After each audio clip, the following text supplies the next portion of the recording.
Hey everybody, just going to take a quick break from the show to get you styled up with Stitch Fix. Shopping's hard. It's hard. With Stitch Fix, you get a stylist, though, who understands your style, your size, your budget, and they do all the shopping for you. Wow. This is excellent. Shopping, I'm telling you, shopping and figure out your style, it's overwhelming. Let somebody help you when it comes to getting dressed. We don't know what we're doing, so we let Stitch Fix help us out. A Stitch Fix stylist there.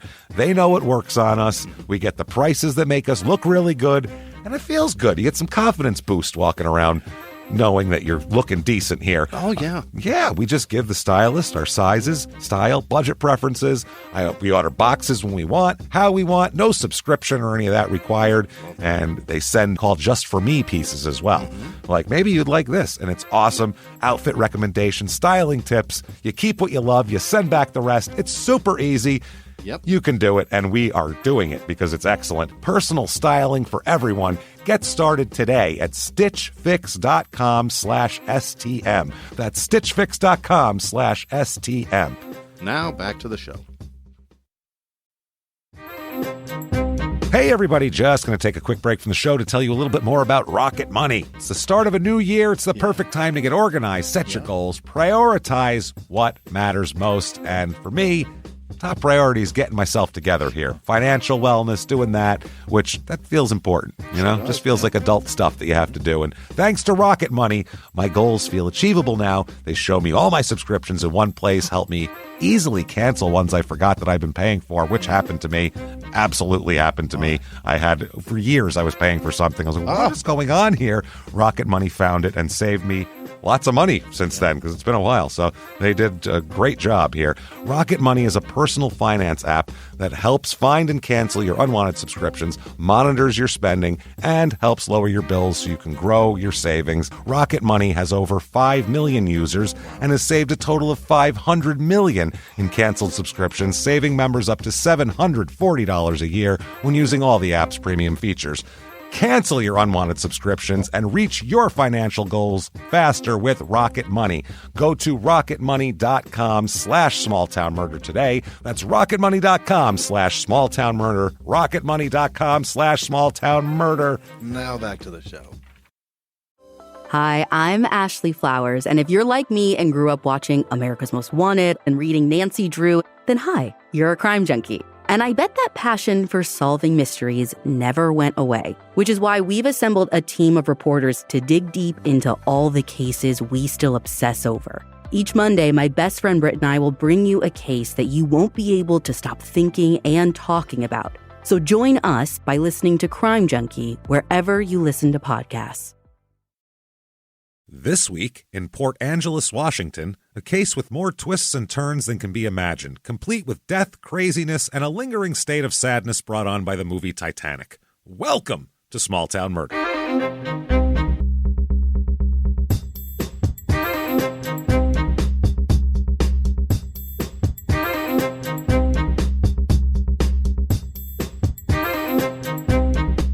Hello, everybody, and welcome back to Small Town Murder. Yay! Yay indeed, Jimmy. Yay indeed. My name is James Pietragallo. I'm here with my co-host. I'm Jimmie Whisman. Thank you, folks, so much for joining us today on another edition of Small Town Murder. And this one, put your seatbelts on, everybody. You're going to... This is a case that you think is one thing, and then it's not that thing at all, and it's something completely different. That's all I can tell you. It's wild, and you're never going to see what's coming. We'll put it that way. So a very fun episode. Well, not fun. It's awful, but you know what I mean. As fun as murder can be. Put it that way. Fascinating. Fascinating. So we will get to that's a better word. Fascinating murder. We'll get to all of that. First, head over to shutupandgivememurder.com. Get your tickets for live shows. They are sold out up until August 12th. When we're in Chicago, it'll be our biggest show ever if you come out big for us, Chicago. Get on out there. We're going to do a Chicago-only show, too. The only place you can see this live show this year on our tour is in Chicago. So get over there, get your tickets right now. Shutupandgivememurder.com. There's a lot of sold-out shows, but there's a few with tickets left. A couple tickets left in D.C. We have Atlanta, Dallas, Charlotte, and Philly, and that's it. Great. So get your tickets right now and get into those and come see us at a show.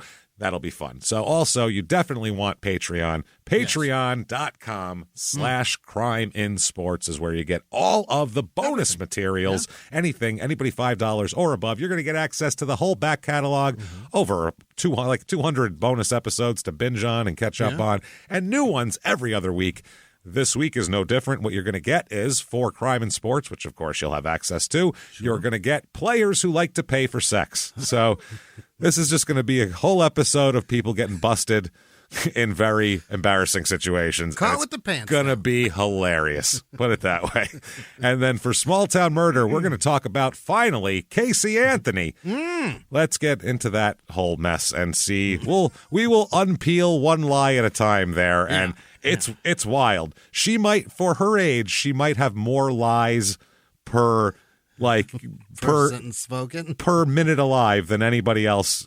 You know, like lies per minute. Her lies per minute. Her LPMs are off the chart. So we'll talk all about it. That is that's actually patreon.com/crime and sports. Also, make sure to keep an eye out for Your Stupid Opinions, our new show.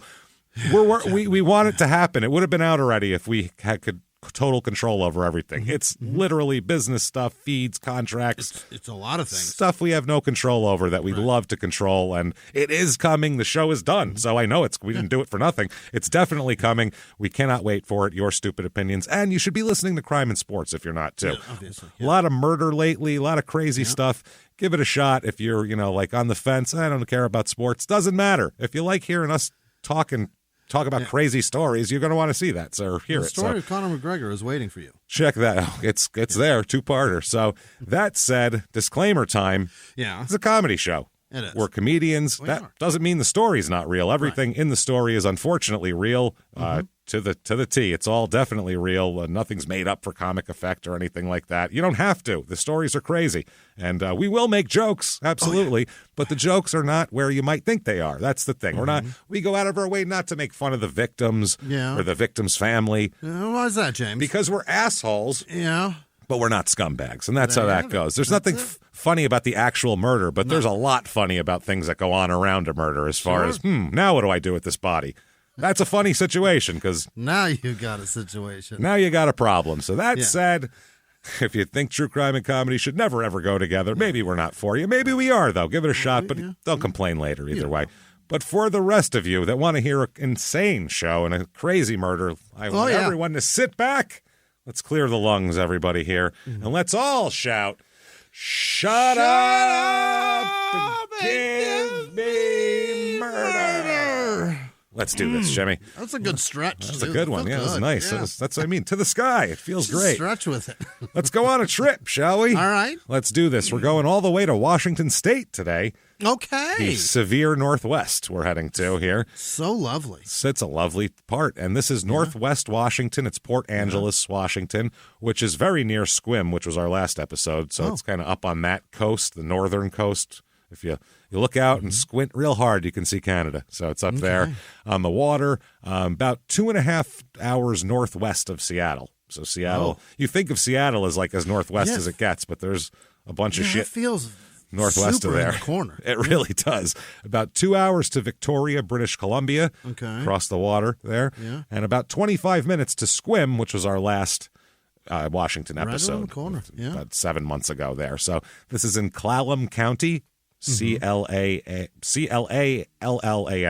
A lot of L's and A's and M's in that word, so that's a lot. Clallam County, area code 360. Motto of this town, oh boy, the center of it all on the Olympic Peninsula. Okay, well, I mean, center of it all. Corner of it all. Well, on that peninsula, they're the center of it all. Geography-wise, we're right in the middle, pal. Don't you take that away from us. A little bit of history of this town here. About the 1800s, people started kind of coming from other parts of the United States. It was a small whaling and fishing and shipping village that developed here because it's right on the water. So it makes sense. And they traded with Victoria, British Columbia a lot because that was right there. The first settlers were here in 1856 and 1857. And then the Chourberg Land Company came in 1859. Oh, now it's a town. Go. Yeah, now they're going to start selling lots and doing all that shit. Here we go. Now it's all going to be ruined very soon. Downhill since then. Downhill since 1859. That's their other motto, by the way. So it caught the attention of a guy named Victor Smith, and he was a guy who was a protege of the collector of customs for that area. All right, for the government. He collected customs tariffs and shit like that. Got it. So he got approval to relocate the U.S. Customs Port of Entry for Washington, the territory at that time, from Port Townsend to Port Angeles, and that's when people started coming. Yeah. So that was good. But then Smith died when the Brother Johnson sank, which was a boat out there. Oh, shit. He died in a shipwreck. And it went down, and so that people started losing interest in the area because he wasn't promoting it anymore. Yeah. Yep. And so then the port of entry was returned to Port Townsend, and this place sunk into obscurity. Oblivion. Made it like where the Goonies live after that. No one cared anymore. They built a hotel in 1884. They got a trading post and a general store, and then they started getting a ferry pier and... started trying to, you're on the water. Have some imagination. Build it, yeah. Come on. But you got to embrace the water, though, and make everything about the water. Yeah, and also logging, because there's water one way and trees the other way. So, those are what you have. Those are your resources. So they began 1914, a large-scale logging operation began, and there was a big mill, and they had a railway that would take the trees from there, move it to shore, and then you can ship it off from there. But that lasted until the 70s, 1970s, early 1980s, when the mills started to close. And they only had one left after a while, and that closed in 1997. Oh, boy. So now this is crazy. August 2003, they got a $275 million construction project known as the Graving Dock Project. What does that do? Think of the name, the Graving Dock Project, okay? Okay, now... This was, it was intended to construct an area for anchoring pontoons for the bridge. All right, for a bridge.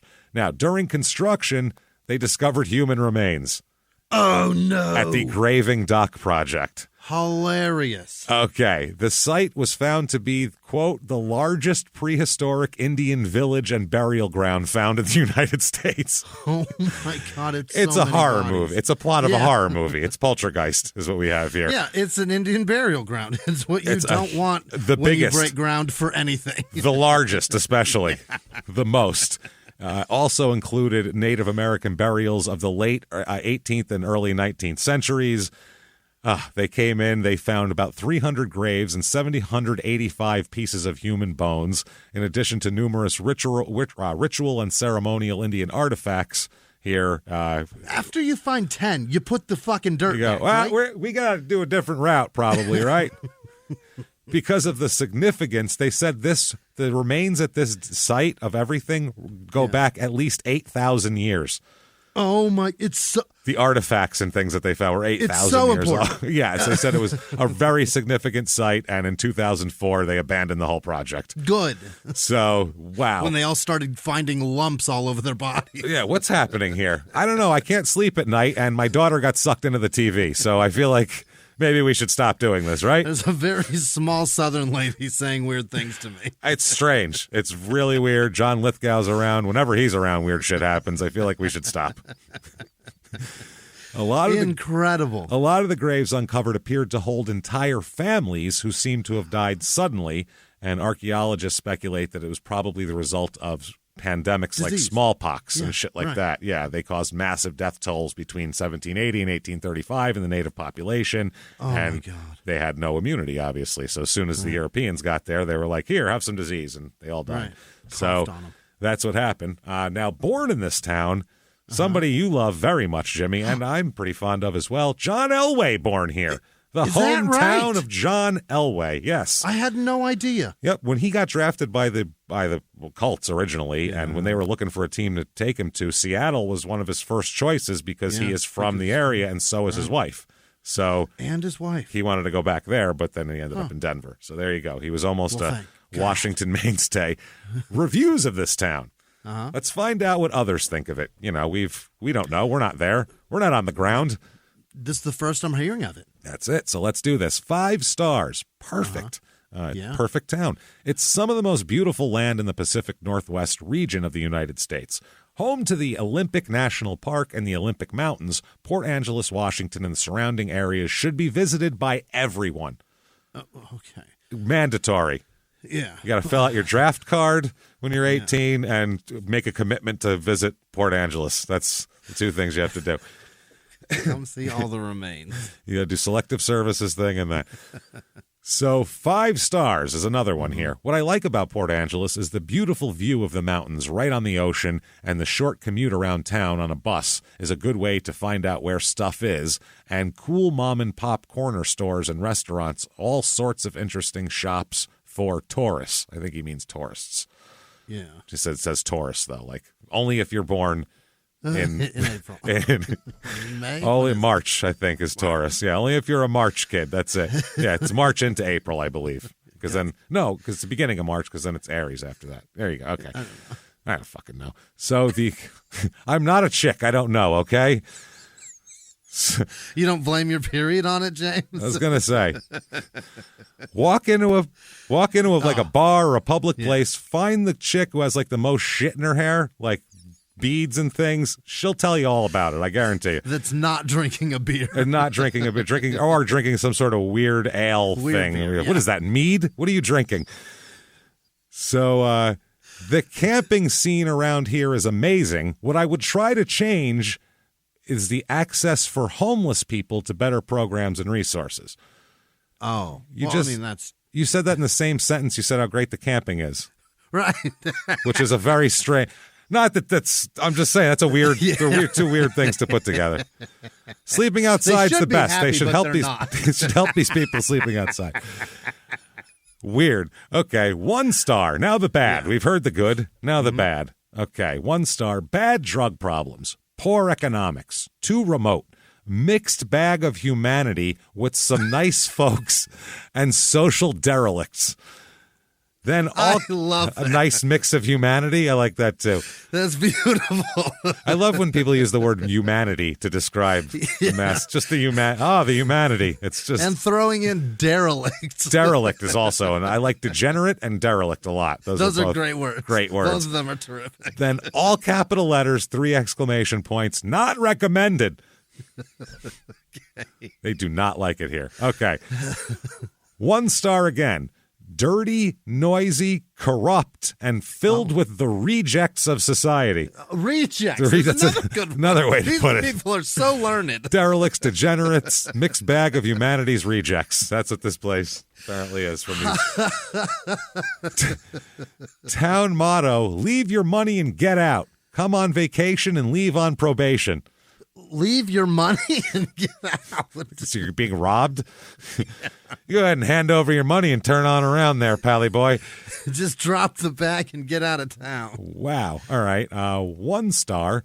If you like the high cost of living, crime, needles in the parks and beaches, trash and human feces on the sidewalk, and to be harassed constantly by the unhoused population. Do you like to have your belongings stolen out of your yard, house, or car? Do you like being harassed by druggies while you're on your own way overpriced property? Do you like paying for needles that are left where your children play? Do you like rapists roaming your streets? Then Port Angeles is the place for you. They need to make one of those Cleveland videos. You know what I mean? Yeah. Come see our 2 buildings. They have a lot of... See our river that catches on fire. They have a lot of pent-up aggression. I feel like a video would be the way to disperse that, possibly. Is Port Angeles this bad? Well, here's the last one. It's 1 star, and if this is true, then yeah, I think it is. Because we've heard a lot of bad, but this one, no. Uh-huh. Okay, quote, I saw someone peeing on my friend. That's the first sentence. I saw someone on my friend. So if you come here, people will pee on you, is what he said. So that is that's a bad review, and that's only the start. Did your friend see it? Did your friend ask for it? I saw someone peeing on. That's what I mean. Did he pay for that? Was that extra? Right. Did he pay an extra $25 to have that done to him? I saw someone peeing on my friend, and then someone else using drugs. Well, yeah, they go together. If you're peeing on people in public, you're probably on something. If you're being peed on, there's likely someone doing drugs real close by. Real close by. What would it smell like? Was it like a drug smell or an asparagus smell? That's how you can tell if it was a real drug addict or not. Because drug addicts don't eat asparagus. That's how you can tell. Were there minerals in it? That's what. So I'll have to admit it's not the best choice to visit or live, no matter what people might say. Wow, this sounds like a dreamland over here. Holy fuck. I gotta see it. I want to see this place so bad. I'm looking at my watch. When's the moving truck going to be here? You know what I mean? Because we're waiting. We got to get over there. People in this town, 19,888. So a little under 20,000. It is about usual with male, female, that sort of shit. The median age is about normal. It's about 38 years old. Less married people than normal. That's a few more divorced people. Maybe that's why there's less married people. They're divorced now. A few more widowed people than normal as well, but less old people. So maybe they're dying of other things. I'm not sure. They're dying young. Yeah, race they of got this. The curse. They got the Port Angeles curse. Yeah. The Goonie curse. Race of this town, 83.4% white, 2.2% black, 2.6% Asian, 1.9% Native American, 5.4% Hispanic. So interesting. It's a lot of white people there. 29.6% are religious. Is so that right? Yeah, well, I guess if your religion is the needle, I guess you're gonna. Yeah. I don't know if that counts. That's not on the official list of religions here, and it's spread around pretty good. You got a few Mormons here, other Christians, some Lutherans, a Catholic or two. Throw in a Presbyterian and a Pentecostal, you got yourself a real party. 0.2% Jewish. Last election here in the county in Clallam County, 50.2% of the people voted Democratic and 46.8% voted Republican, 3% independent. So it's very close. It's very split down the middle here. That's as close as you get, honestly, because the independent vote, that makes it pretty much even if you put that in. So 36, people don't make a ton of money here. 36% make $30,000 or less. What the fuck? That's a lot. The unemployment rate's a little bit high, but median household income's also low. Right now it's about $57,000. Here it's $41,297. Huh. Cost of living isn't low either. That's the thing. It's expensive. Cost of living 100 is regular, average. Here it's 97, and the housing is high. The median home cost here $415,900. How are they doing it? That's what I mean. This is rough. I guess that's why you're on your overpriced property and someone's peeing on you. You know what I mean? This isn't what you want. They're throwing their needles at you. But if we've convinced you, damn it, that this is fine and you're okay with everything that we've described, we have for you the Port Angeles, Washington Real Estate Report.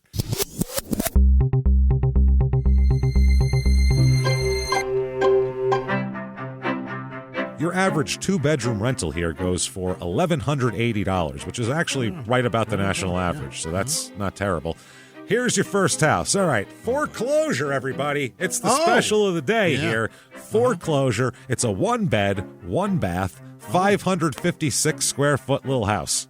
He couldn't pay for it. It is a fucking mess. There is a gigantic, I don't know if this comes with it, but there's a mountain of garbage in the front yard, nearly as high as the house. And in the backyard, it's not piled, it's just scattered about knee-deep all over the backyard. That is a compost pile, and I want you to take it easy. No, there's shiny shit in there. There's bumpers and shit in there. No, it's not compost. There's hubcaps and bumpers and there's an old furnace in there. It's like shit like that. Garbage. Where did they get it all? There is a right next to that. The good news is right next to the huge pile of garbage, there's a broken down camper with spray paint all over it. So that's nice. Online bidding starts at $1. Oh, $1. This house could be had for $1, possibly. Should we get it? I don't think so. No. This looks like a lot of trouble. I feel like if you don't clean it up, the city's going to fine you, and it's just going to be a lot of bills that we're paying here. There's probably already back fines that you got to pay to acquire it. Yeah, you're going to get hepatitis going through that pile. I don't want anything to do with it. 3-bedroom, 1-bath, 1,264 square foot house. Mm-hmm. It's like a raised ranch. It's kind of not that great looking, but it's on 7.91 acres. So lots of land. Interior 1977 in a nutshell. I mean, they redid it in 77 and said, perfect, never change a fucking thing. This is our jam. Yeah, a lot of linoleum, baby, everywhere. Oh, boy. $349,900 for that, though. But there's 7 acres. It's a lot of land, almost 8. Yeah. Then finally, here, let's say you've done very well. You're doing great, and you want to have the nicest house in town for people to pee on you. Sure. We have a 5-bedroom, 5-bath. Oh. T-bowl for each and every beehole. 4,593 square foot house, right on the water. Right on the water, deck that overlooks the water, boat dock, beautiful inside, all brand new, beautiful. $3,500,000 for that. So. Oh, it's going to cost you $3.5 million. But you're on the water. I mean, your property, you have a huge waterfront. It's all yours, private. Things to do here. I want to go here and then leave when the music starts. But the Dungeness Crab and Seafood Festival. Fuck yeah. Hell yeah. Count me in. Exceptional and delicious food, beverages, and live music abounds at the Dungeness Crab and Seafood Festival. The vocabulary up here, I love it. They use words I like. Abounds, derelict, it's good. And the first fed crab central tent on the city pier and in and around the Gateway Pavilion. So, not just about food, though. There's plenty of other fun to be had during the festival. The Grab a Crab Derby is fun for kids of all ages. Even I assume grabbing a crab. It's probably like bobbing for apples, except not with your mouth, I hope. Oh, I hope they do it with their mouth. That'll watch. Ow. You got to really want it there. Then there's great music, as they're talking about now. Under music on the website, crabfestival.org, by the way, is the website. On the website, if you click on music and art performances, it says, quote, again, this could be a category with posts, but you can also just make it a child page. But you'll want to include lots of photos, video, things from past performances, and for the current performances, you want to list the performers and whenever possible include a YouTube video embed of the current year's performers and pitch them. This is for the person who is supposed to put the bands on here who never did. They just Somebody left. copy and pasted the instructions of how to build this page. Nice job. Like, this is not helpful to me at all trying to find the bands, but... And nobody has clicked it and told them yet. Nobody. They don't care. They know now, crabfestival.org. Now you know. So the music there and the main stage in the Kitsap Bank Crab Central tent, sponsored by Jim's Pharmacy and Airflow Heating, because those things go together. Jim's Pharmacy. Give me my pills and some ducks. Like, what the fuck is that? We have, let's start down here. We have Shea Jazz. They'll be playing. Jazz standards. Hippie and the Squids. I like that. Rock covers there. So Yaya, that's Indigenous African Rhythm and Blues. The Lisa Mitz Band. What? Original pop. They have original songs, so you're not even anything you've ever heard. Oh, my God. Perfect. Crush Water. That sounds dumb. Shaky Jake, which is hilarious. That's he's just it's a guy with Parkinson's. Either that or just a guy who really needs he's got the DTs and shit, and he's just having some problems up there. He's like, I quit drinking this morning, and it's not going well. I'm Shaky Jake. I only play the salt shaker, maracas, and a tambourine. That's it. That's what I'm good at. He plays classic rock, apparently, on these tambourines. The Steve Eaton Trio, got to have them. The Jack Dwyer and Friends, whoever. Joy in Mudville is another band. Black Diamond Junction. They play classic covers. They could save all the money that they pay all these fucking bands and just pay one person to headline the whole thing. Yeah. Do an hour of music and get the fuck out. They're all going to play ZZ Top and fucking, George Thorogood over and over. So what's the difference? Just play it and get over with it. Let's just get somebody that plays the real music, pay them for an hour, and be done. And then we don't pollute the air all fucking day with Lisa Mitz. And also the Buck Ellard Band. They play country, of course as you might have guessed. Crime rate in this town. What we're interested in here. Property crime, almost double. Oh. So that would be like peeing on someone, shitting on the streets, leaving your needles places, harassing people. Lots of wet legs around here. Yeah, the wet leg capital of the world. It's not just the rainfall.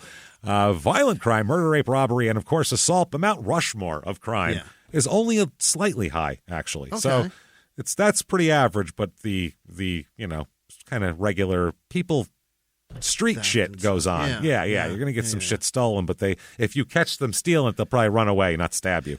That's the odds are. It's that kind of town. Out and leave. Yeah. Oh, shit, and they'll run away.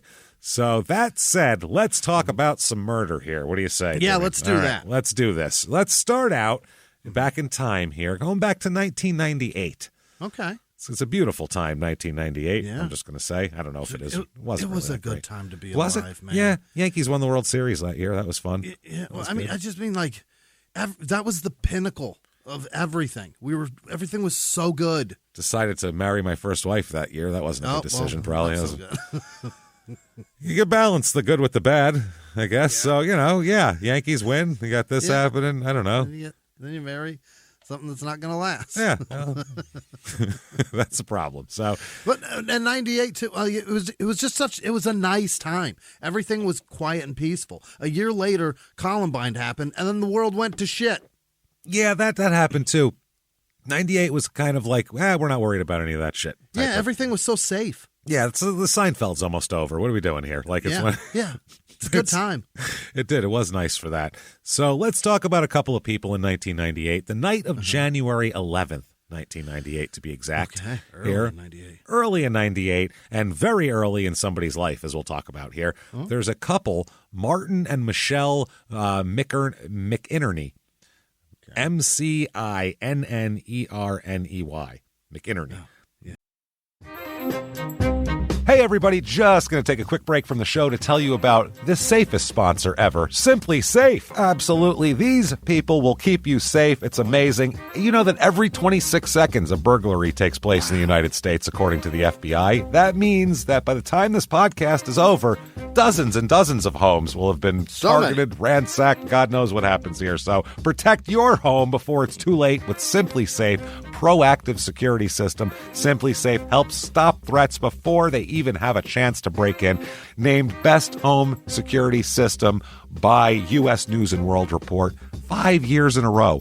And by us for about the last 8 years as well. If you trust us, believe me, you want Simply Safe. So visit simplysafe.com/small to claim 50% off a new system with professional monitoring plan and your first month free. That's simplysafe.com/small. There's no safe like Simply Safe. Now back to the show. Hey everybody, just going to take a quick break from the show to tell you a little bit about Sono Bello. You know, the most known secret with celebrities and influencers and all these famous people is so many of them have had lipo. They've had lipo, whether it's a little touch-up here or a total makeover. Yeah. Nobody has a perfect body. That's the thing. No. They may look like it on TV, but there's things that help that. Absolutely.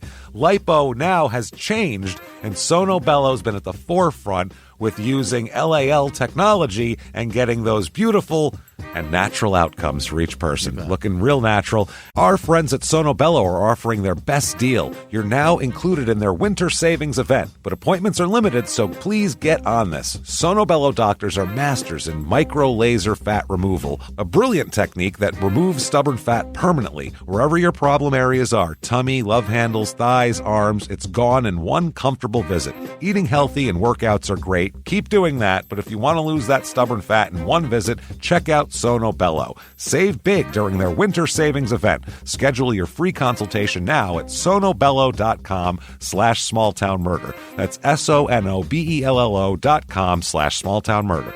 Now back to the show. Martin's 22, Michelle's 20. Okay. Young married couple that just had a baby 3 days ago. Right. So very nice. They're considered a young couple. They have a friend over as well here that we'll talk about. But 3 days ago. Brand new baby. And they're kind of they talk about they're kind of what a lot of the people in Port Angeles are at that time. Their parents are blue-collar workers, laborers. Yeah. That's what they do. They don't really have they don't have a career path. They're going to get jobs. And us. normal fucking people. We stumbled around for years and years and years like that, So exact same type of thing. Their families had worked in like lumber and paper and fishing and the blue collar jobs around there. And Marty and Michelle, being young especially too, both of them have just had like kind of shit jobs here and there. Neither of them have like a job with benefits or a career yet. They're 22 and 20 also, which is they're very young. I worked at a gas station when I was 20. So yeah, what does that tell you? Yeah. And other terrible places. Yeah. That tells you a lot. So they had, and I worked at a bar. So they don't have a lot of money at all. They're just a young couple trying to make it on love, Jimmy. Yeah. And they have a baby. They have a 3-day-old son on January 11th, 1998. His name hasn't even had his second bath yet. Oh, no. They just got him home from the hospital that day. I mean, just got home. His name's Connor, and they name him Connor, spelled like McGregor, Conor. Okay. And they had a friend that comes over, that drops by, to show them a board game that he'd been given for his birthday. Got to show you this board game. I don't know what the board game was, but he stops by to show him this board game. It's a new game. Can you imagine?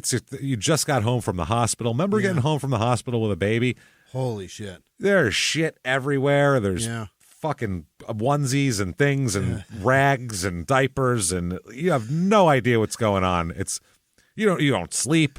No. You sleep like an hour here, an hour there. You're stumbling around. You don't remember did I put the baby down or did I take it outside and give it to somebody? What did I do? Like, you don't even know what you did anymore. I put my son in the car seat wrong, and the one that you have to that you can carry around. Yeah. I put him in the car seat and buckled him in, and I was ready to leave the hospital. And the nurse was like, bugged eyes out of her head, ran to me. No, don't leave with him like that. You're not good at this.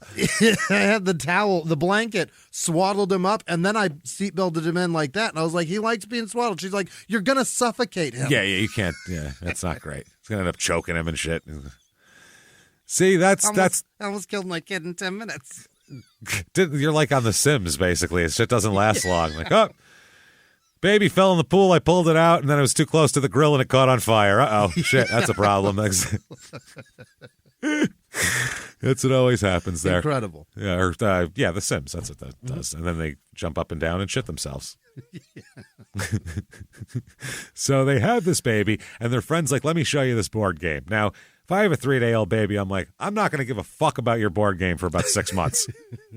I've got a real-life Tamagotchi in my house. Leave me alone for right This now. is combat. You're fighting against the elements. You're trying to keep this kid alive, and in 6 months you go, I don't know how it's still alive, but somehow we've kept it.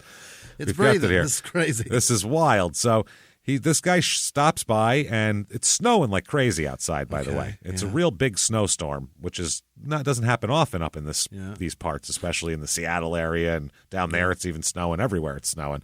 So the snow, continues to pile up outside. The 3 adults set up the game and start playing a board game. Really? A board game? I'd be like, I'm fucking exhausted. If this kid's stopped, crying, or if it's sleeping for 20 minutes, I'm going to take a nap or, what is something. This game? Wash my face or something? I don't know. It's got a really, really drawn people in here to a game of apples to apples. I don't know what's happening. How good is this game? It's amazing. So Connor is the baby sitting in the the swing thing that you put infants in and puts them to sleep. The best thing ever. Yeah, it works very well. And their friend noticed that the baby seemed kind of fussy. Oh? Looked agitated, is what he said. Looked a little agitated. So Michelle picks him up and walks him around to calm him down, like parents do. Oh, here you go, it's okay. And you hug him and do all that shit. And, that's how it goes. And Connor calms down. A little while after that, Connor seems hungry. So Michelle starts to breastfeed him as they're playing the game. Sure. So she's rolling dice and breastfeeding at the same time. Amazing. Doing her thing. Yeah, good job, Michelle. Michelle reclines on a couch that has a recliner part to it. Sure. And she's feeding the baby, and she had the guys roll for her. You go ahead and roll for me, her husband or the other guy. So after a few minutes, their friend here, Byron is the guy's name, he noticed that he saw that he was getting a little bit fussy. Yeah. What are you staring at her tit for with a kid hanging off of it? Right. Don't look over there. Look the other way. You shouldn't notice this stuff right now. This game has got you so riveted that you made us play it. Keep an eye on the game. Yeah, what are you looking at? So the friend asked Michelle, is everything okay? And Michelle told him that Connor wasn't yet really good at breastfeeding because he's not latching so good. It takes a while. Breastfeeding's not easy. They don't just pop on there and they start sucking on it. It's a mess. Right. It's hard to teach them that shit. Teach them what's coming out of there. Yeah. So after a few minutes, then Connor quieted down, Yeah. And the friend thought nothing more of it, so they keep playing the game, and Michelle keeps reclining and feeding him and hugging him and burping him and doing all the bomb shit that you do when you're breastfeeding. So after a few minutes, Connor's quieted down. Michelle starts to get panicky and notice that something's not right. So she asked them, she goes, is he breathing? Is Connor breathing? Look at him. Is he breathing? So they stop looking at the game and they look at Michelle and the baby and they say he doesn't look like he's breathing. He's not going up and down, which we've talked about 100 times. Oh, God. When I first had a kid, I didn't sleep because when they were asleep, I would stare at them and make sure that they breathed the whole time because I was terrified of SIDS. So I was like, they just stopped breathing for no reason. Holy fuck, I got to stare at them. So it scared me there a lot. So something's definitely wrong. She's not moving. Marty said, oh my God. And he takes the baby here and looking for a pulse on the baby. They can't find a pulse. Oh my God. So Marty goes, oh my God, tells the friend, call the 911, call 911. Yeah. So they're panicking, obviously, and Marty begins performing CPR on the baby at that point, trying to do this. This was just after 7:40 p.m. Oh, boy. So the paramedics arrived in less than 4 minutes, thankfully, even in the snow. So that's well, they're really on top of that shit. They take Connor and they try to intubate him, put a plastic tube down his throat to they can get air to him. But they also noticed that his heart wasn't beating as well. Oh, so he was turning blue. So they got in the ambulance, they take off, and by the time they're going in almost to the hospital, Connor, they don't think, hasn't breathed in 20 minutes. Oh, my God. So this isn't good, obviously, there. So they get to the hospital, and at 8:05, he is in the emergency room. So 25 minutes here. And he's shown to Dr. Bruce Rowan, R-O-W-A-N. He is about 34 years old at this point, younger doctor. You know, he's not one of these older guys. Yeah. Younger doctor. He's not a hospital employee, but he's an emergency room specialist in a partnership of doctors who have a contract with the hospital, which is what a lot of the hospitals are. It's contracted doctor groups that kind of rent out space almost, how it works. So, you know, like a hair salon, except with a lot more training. Let's do that with people's lives. Just pay for your chair. So he's one of these people. The partnership, they rotate 12-hour shifts, and they're always there. But they make a lot of money as well. Rowan earns about $185,000 a year from this gig. Not bad. So he does very well for himself, this guy here. He's the head doctor in the unit as well. So This is the guy you want taking care of your kid when he's not breathing. He noticed immediately, Dr. Bruce Rowan, that Connor's toes, legs, arms, and fingers were purple. So that's a sign of lack of oxygen. So they said that he had to have suffered brain damage by this point. So they said there's no way. They didn't have the machine to measure electrical brain patterns. Normally they would fly him to Seattle on a helicopter, but the snow's so heavy, all helicopters have been grounded. Oh, so they can't get him to Seattle. This is the worst time to have anything. This is a terrible time. So they place an IV in Connor's arm, epinephrine. There you go, epinephrine and atropine were administered, and a slight heartbeat is detected now. Great. So Dr. Rowan gives the baby lidocaine, and the heartbeat goes up to 100 beats per minute. Terrific. Does this on purpose, trying to, jar him, basically. Yep.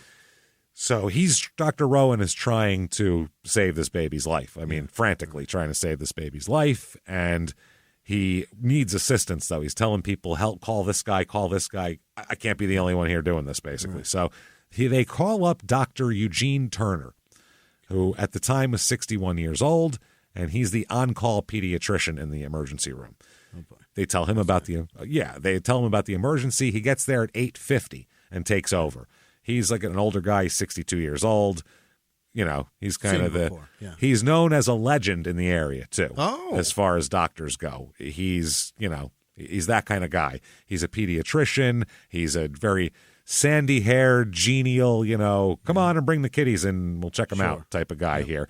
He's said to have delivered about a third of the babies born on the Olympic Peninsula over the last 30 years, literally. Unbelievable. He's the guy. So before that, he was a volunteer in the Peace Corps.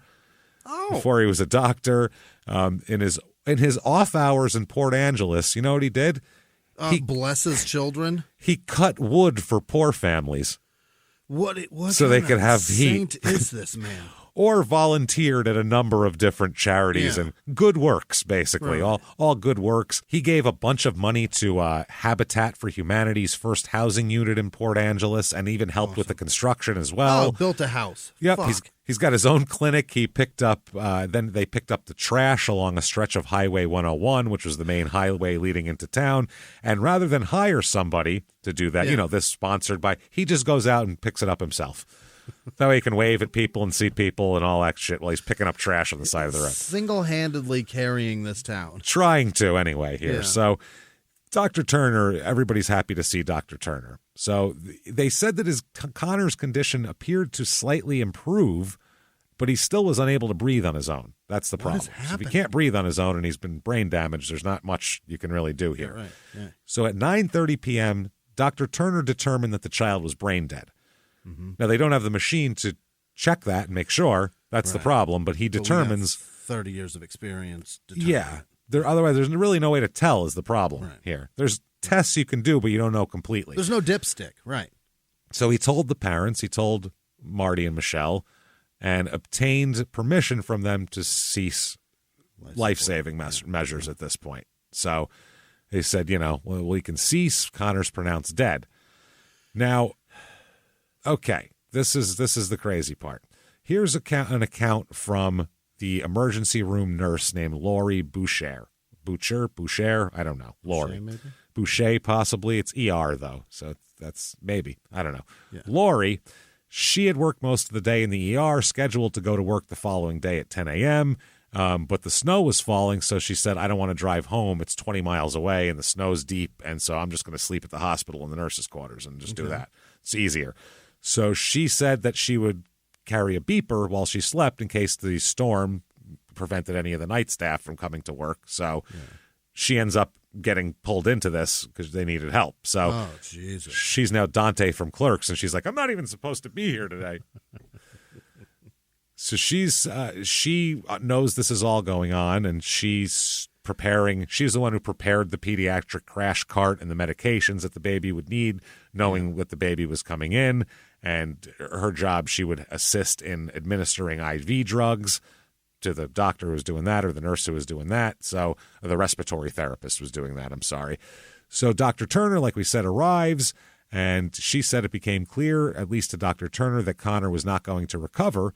And Lori recalled Turner informing Marty and Michelle that the baby showed no neurological response, meaning, reflexes and shit like that. It's over. Yeah, so they said that the baby is brain dead, told the emergency team that once oxygen was stopped, the baby would die quickly.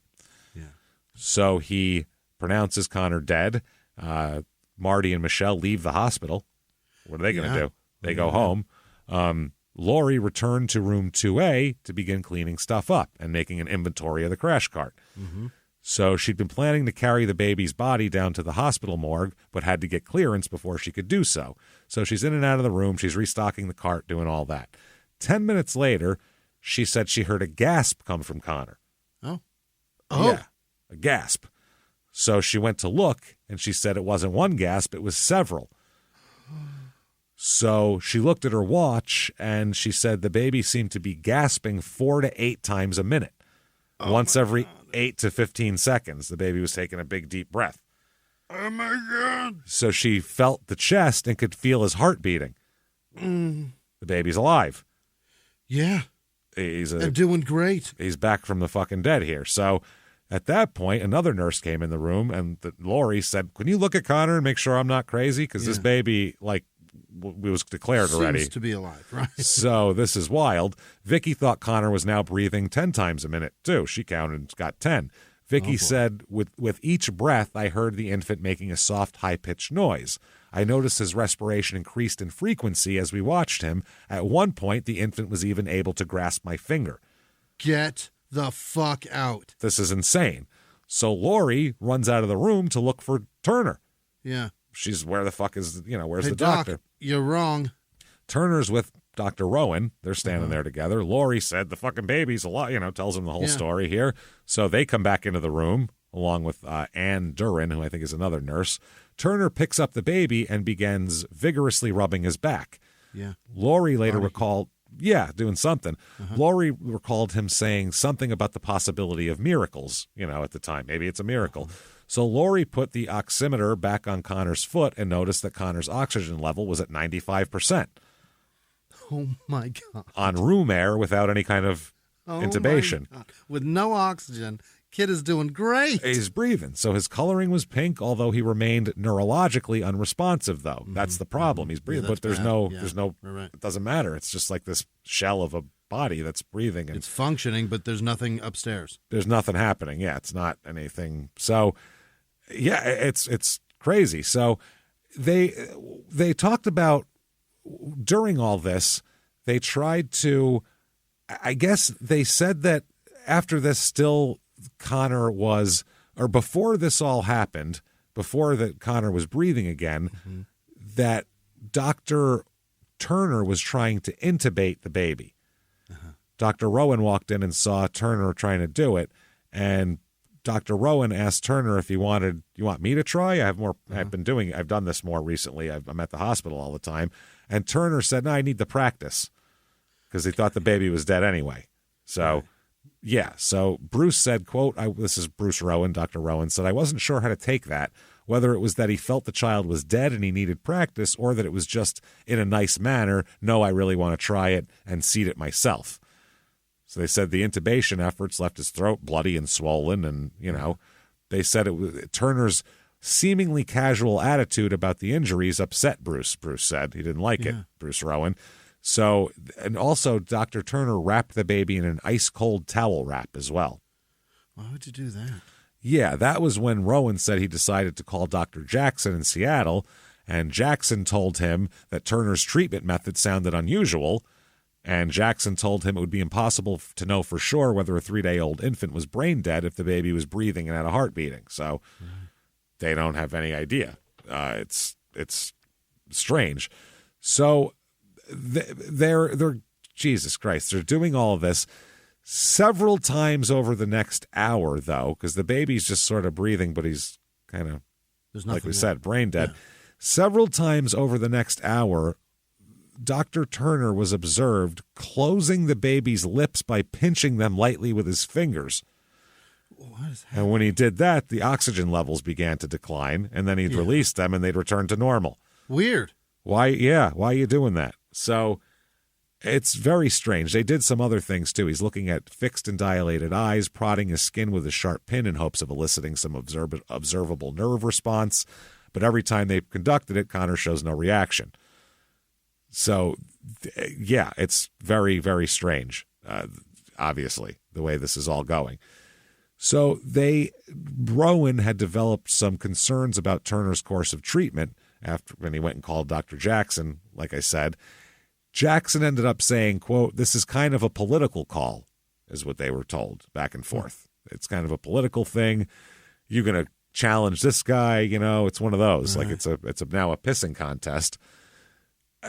Wow. At one point during this, they're talking back in room 2A where this is all going on, the baby breathing and everything. Lori and the respiratory therapist, they're all discussing how they should chart the situation.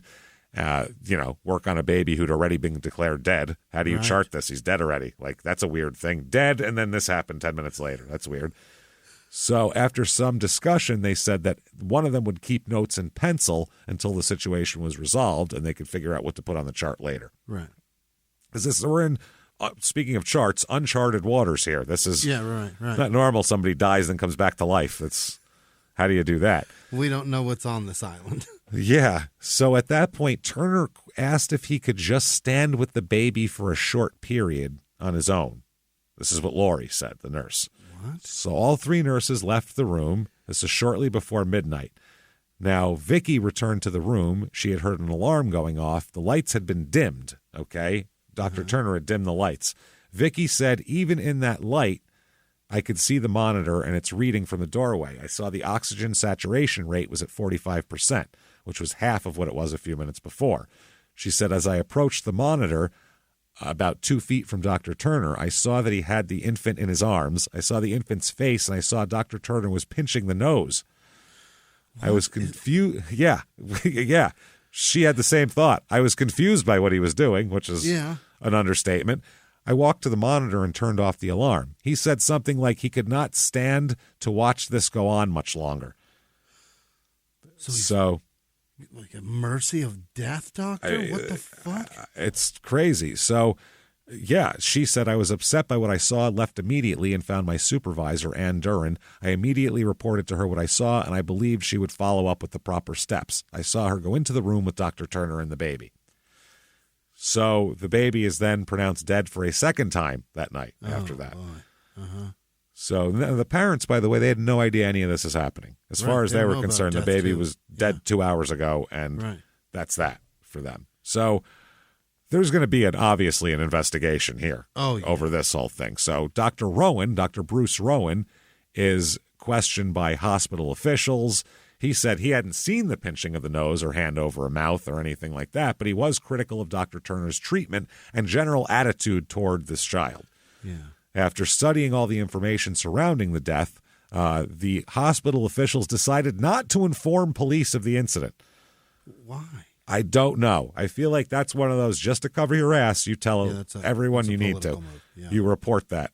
But it looks bad for the hospital. This is some small town shit here. That's the other thing. Yeah. You're dealing with the most popular doctor in a small town and all this type of shit. That there is a lot that has to do with that. He said, but so many people knew of the unusual death that it didn't take long for police to be notified.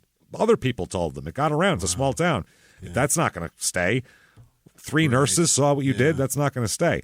So an investigation follows. The whole town freaks out about this, obviously. Really? It's a huge fucking deal. Huge deal. And the big deal, too, for all of it is that most of the town is on Dr. Turner's side. Is that right? They're mad that anyone's making a big deal. They're going, that's Dr. Turner. We've all trusted him with our lives for all this time. Yeah. All of our babies. If he did whatever he needed to do, who are you to question it? Right. That's the doctor. So did you go to medical school? Because I didn't. I listened to him. But not only that, they just all love him. They've known him for so long. It's more like, it's not even like his medical expertise. It's like, well, I know doctor. I know Eugene. That's, he cut my wood for my family, and they just know him. He's done a lot. He's built up a lot of good karma, I guess you could suppose. Yeah, so sure has. Yeah. It's helping him out for now, but they're wondering if they're going to charge him with that. Are they going to charge him? What's going to happen? They end up charging Dr. Turner. Really? With second-degree murder.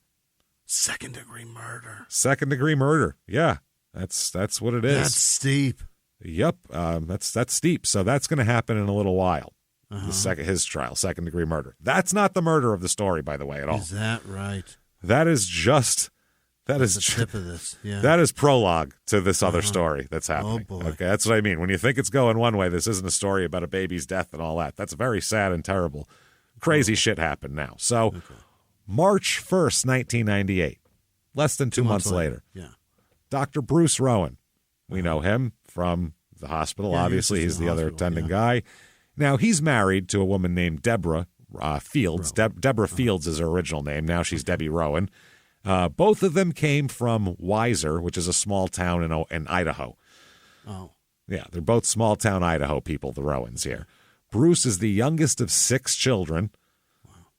His parents' names, Craig is his dad's name. Yeah. His mom's name, Hortense. What is that? Hortense. Hortense. I've heard that as like an old name, but I don't know when the fuck the last time I've heard Hortense was. He was born in 1964, this guy. Yeah. His mom's name was Hortense. Born in the 40s? Fuck, they called her Tensy, which isn't much better. No, it's not. No. I think that's what you call like a jumpy dog. Like a chihuahua. That's Tensy. Don't bother. Don't worry about him. He just barks. He's not going to bite you. Call him that because he shakes a lot. I don't know what his deal is. Now, a lot of the older children in Bruce's family were all really good students, great athletes. Bruce's older brother, Barry, graduated from Harvard and became a very successful businessman. Look at that. Yeah, Bruce is the youngest of the kids.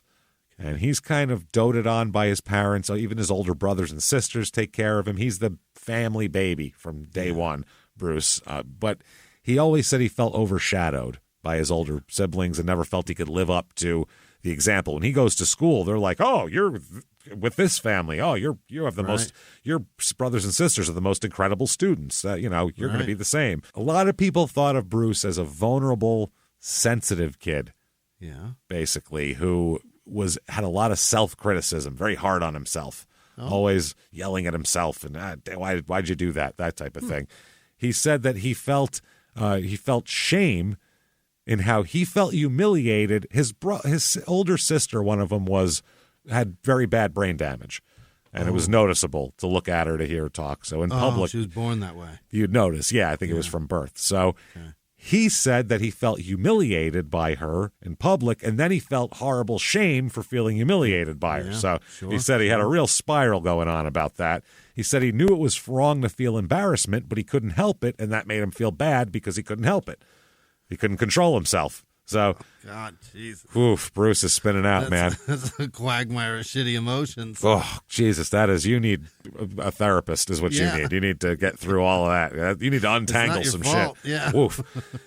Everybody said he's got huge empathy for everybody. He's a big empathy guy. He said he wasn't ever able to balance empathy with, he couldn't do it. He's just all empathy, and he would let himself spin out and that sort of thing. He started to become depressed as a teenager because he just always felt like this. He said he couldn't show it to anybody, though, because his family, everybody was perfect. So he couldn't be like, I'm a mess. Even his brain-damaged sister's happy. Take it easy. Yeah, calm down. Stop being so mad at yourself. That's what it is. So he said that he just told himself to buckle down, work harder, and try to block out bad thoughts. Okay. Which is hard. I mean, it's a chemical thing. It's not easy. So by the age of 12, he sat around and considered committing suicide with a shotgun. At 12? 12. There's just too much going on in his head. He couldn't deal with it anymore. Oh, wow. So he said that, he considered it, but he said no, he didn't want to do that. And he said he thought about it. Maybe he wanted to make it, if he killed himself, he couldn't just shoot himself with a shotgun. He said he would have to make it look like an accident to kill himself. Otherwise, his family would be embarrassed by him killing himself. And he didn't want that to happen because he'd feel shame about that. So he's like, how do I make it? It doesn't work. So that's why he didn't kill himself, though, because he couldn't think of a good way to make it look like an accident where his parents wouldn't be embarrassed. Yep. Literally why he didn't. So that is mental illness. Hardcore. Yeah. Very much so. It's sad deep. Is what it is. Yeah. It's real sad. So in high school, he did very well. He played on the football team. He was twice elected student body president. So 2 years. Wow. Clearly, he pushes all this shit way down. Way down, yeah. Because to feel like that on the inside and be able to be like on a football team and be student class president and all that kind of shit, and also in the top 10% of his class in grades, too. Yeah. You got to really have some strong mental, I don't know, willpower. Pressure, I don't know what it is. I mean, one way or another, the work ethic's there. He's doing Oh, it. Jesus. I mean... And he became a fucking doctor that they rely on. That's an emergency room doctor. The guy's, man, he's how do you something. do it? So they'll find out here. People in town said he's going to be in Weiser in Idaho said he's going to be something. This Bruce Rowan, he's going to be something.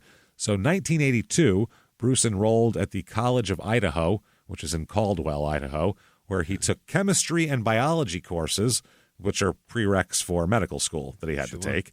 His first year he hated. He was very lonely, and it's hard. Yeah, and if you hard. that makes perfectly mentally healthy kids sometimes get a little, need some help. But for someone who's already clinically fucking depressed, this isn't good. Isolate and then focus on this shit. Oh man, it's a lot. Now, by the third year, he developed difficulty concentrating. One time he said he stayed in bed for 2 days because he simply couldn't summon the energy to function. I'm telling you, the blanket gets depressed. so heavy. Holy fuck. It gets heavy, and it feels like, well, if I took it off of me, then I actually have to take a foot and put that out, too, on the side of the bed, which is also going to be a lot. So one step at a time here. On the other side of these blankets is the world's problems. Yeah. Fuck that. One step at a time, let's work on this blanket, and then you don't, and you're under it. And then you never do. You don't. He said, quote, "That was very disturbing to me because function was always the most important thing to me, to be able to function." Yeah. So he actually went and saw a college counselor. Great. He said, this won't embarrass my family. They won't even know about it. Cool. Right, we'll keep this between me and them. Yeah, exactly. It's all confidential. The counselor gave him some pamphlets about study habits and time management. What? Bruce is like, not what I came here for. Thank you. No, dog. Why do I hate me? Yeah, they just thought it was normal school stress of, Yeah. you just need to manage your time better so you won't be so stressed out about shit. You'll be fine. Hey, everybody, just going to take a quick break from the show to tell you a little bit more about our stylish friends at Quince. That's right. Let's go elevate your styles, people. Yeah. Get it going. Look good out there. And you can do it now without breaking your wallet, without breaking the bank, because at Quince, you can get high-end, versatile pieces at prices we can all actually afford, which is very nice. You want to get good stuff that lasts and it's good, and they have quality stuff that's very affordable. And you can do like we did, upgrading our stuff here, while still being a very reasonable price. Quince only works with factories that use safe, ethical, responsible manufacturing practices, along with premium fabrics and finishes. It's all quality stuff. You're going to love it. Trust us, it looks good. And I've got the leather jacket. It's a very high-quality item. Real nice, soft leather. Yeah. Jimmie's got his linen pants he's rocking. Yeah, they're terrific. Come on, be like us. Be fashionable. Get in there with Quince. Indulge in affordable luxury. Go to quince.com/smalltownmurder for free shipping on your order and 365-day returns. That's QUINCE.com/smalltownmurder to get free shipping and 365-day returns. Quince.com/smalltownmurder. Now back to the show. Hey, everybody, just going to take a quick break from the show to tell you a little bit about a very cool place, Thrive Market. Yes, we are both looking to get into the healthy swing this year. The problem is I don't know what's in everything, and I don't know if even I'm qualified to even read the labels to know if that's good or that's bad. Right. There's chemicals in things, and there's things floating around. I don't know what I'm doing out there. One of my favorite features, and I know you were talking to me about this, is the Healthy Swap Scanner in the Thrive Market app. Yeah, it's simple. You scan any item, and it'll instantly suggest a cleaner, healthier grocery alternative, which is it's great. Amazing. Yeah. That's great. Thrive Market also takes the guesswork out of finding these safe, healthy foods. For example, like I'm trying to get my protein intake up for energy. I'm always moving around. I need stuff, and I love that you can filter their site by the high protein options. Nice. It's very cool, and you can personalize this portion, and you can put filters on it, and get ready. You should be ready for a junk-free start to 2025. Get ready for it and head to thrivemarket.com/smalltownmurder and get 30% off your first order plus a free $60 gift. That's THRIVE market.com/smalltownmurder, thrivemarket.com/smalltownmurder. Now back to the show. Calling all dog owners. Your furry friend deserves top-notch nourishment, and Ollie delivers the clean, fresh nutrition your dog needs in 5 flavors they'll absolutely flip over. Ollie is made in U.S. kitchens with ingredients carefully sourced from trusted growers and producers around the world, with absolutely no harmful fillers or preservatives. With protein-first recipes like fresh beef with sweet potatoes, fresh turkey with blueberries, or fresh lamb with cranberries, you might start thinking, dang, my dog eats better than I do. And that's probably true when it comes to Ollie. Give your pup a fresh start this new year by letting them taste test a personalized meal plan with Ollie. Head to ollie.com/Wondery. Tell them all about your dog and use code WONDERY to get 60% off your first box of meals when you subscribe today. Plus, they offer a clean bowl guarantee on the first box. So if you're not completely satisfied, you'll get your money back. That's OLLIE.com/Wondery and enter code WONDERY to get 60% off your first box. Start your dog's new year off right with Ollie. Start your dog's new year off right with Ollie. Oh, he didn't know what the problem was, but he knew it wasn't time management. They knew that wasn't his issue. He said he was very unhappy, and he said he felt terrible about being unhappy because he knew he was from a privileged background, and he had no fucking reason to be unhappy. He goes, I had everything in the world handed to me. I'm in college right now that my parents are paying for, that, I'm doing well. Lots of people would love to trade places with me. I have no reason to be sad. Right. There's people which also, if there's no reason to feel sad and you feel sad, then you feel even sadder because you feel like an asshole for doing that. it's got to be doubly because he's got 5 brothers and sisters at home that all think he's better than them. Yeah, that's the other thing. He's like, shit, I gotta do this. Well, maybe not the Harvard guy. Yeah, who Harvard knows? business asshole. He thinks he's better than everybody. Trust me. He may still think that kid's better than him. He's worried about him coming up from behind. He's like, he's checking his rear view. I know that. Looking over his shoulder an awful lot. That's right. So Bruce pulls his shit together and he majors in zoology and he graduates with very high grades in 1986. Wow. So after he graduates, that's when he starts applying to medical school because that's what he's on a path to do. So not excited about it or anything. He literally is like, I don't really want to go to medical school, but I've come this far. Might as well follow through. So he goes to the University of Washington Medical School in Seattle, and he's just not excited. He said, quote, I wanted to take a year off. Really? Just take a chill year. He said, I got a lot of material about doing work in various parts of the country, Appalachia and Southwestern migrant workers, that sort of thing. But the University of Washington refused deferring my going in. They wouldn't let him defer. He'd have to reapply and do all that shit, which is a huge pain in the ass, go through the whole process again. And if you wait if you wait a year to go in, perhaps when you go in next year, prereqs change, and now all of a sudden you need other shit. Yeah, and you're not going to remember all that biology and chemistry and shit. You're not going to know. So he's from Idaho. So the first year of the medical education was taken at the University of Idaho in Moscow, and he said it was very, very hard. He had difficulty concentrating. He said he would, out of nowhere, suffer extended crying fits. Yeah. He'd just cry for a while. So he would find private places and study in case he started crying for no reason. Couldn't do it around people. Because it wasn't like I'm starting to feel sad, I'm going to cry. He'd just be like, okay, so the aorta goes, oh, God, Jesus Christ. That was literally what happened. It was just come out of nowhere. Hip bone's connected to the... Oh, my God. Jesus, connected to my family is so much better than me. So that's what he was doing. He didn't seek professional help, though, and tried to keep everything to himself. Just push it down. Jesus. Push it down. Poor guy. Goes to medical school in Seattle his second year in 87, 88. Concentration problems worsen, which I can't imagine is helpful in medical school, which seems difficult. He tried to escape his mental situation in his schoolwork. Just do 24/7 schoolwork. That's it. It's not a bad way to bury it, but it's not the answer. People bury their shit in work or all the time, hobby or fucking booze. Crime or drugs or booze all the time.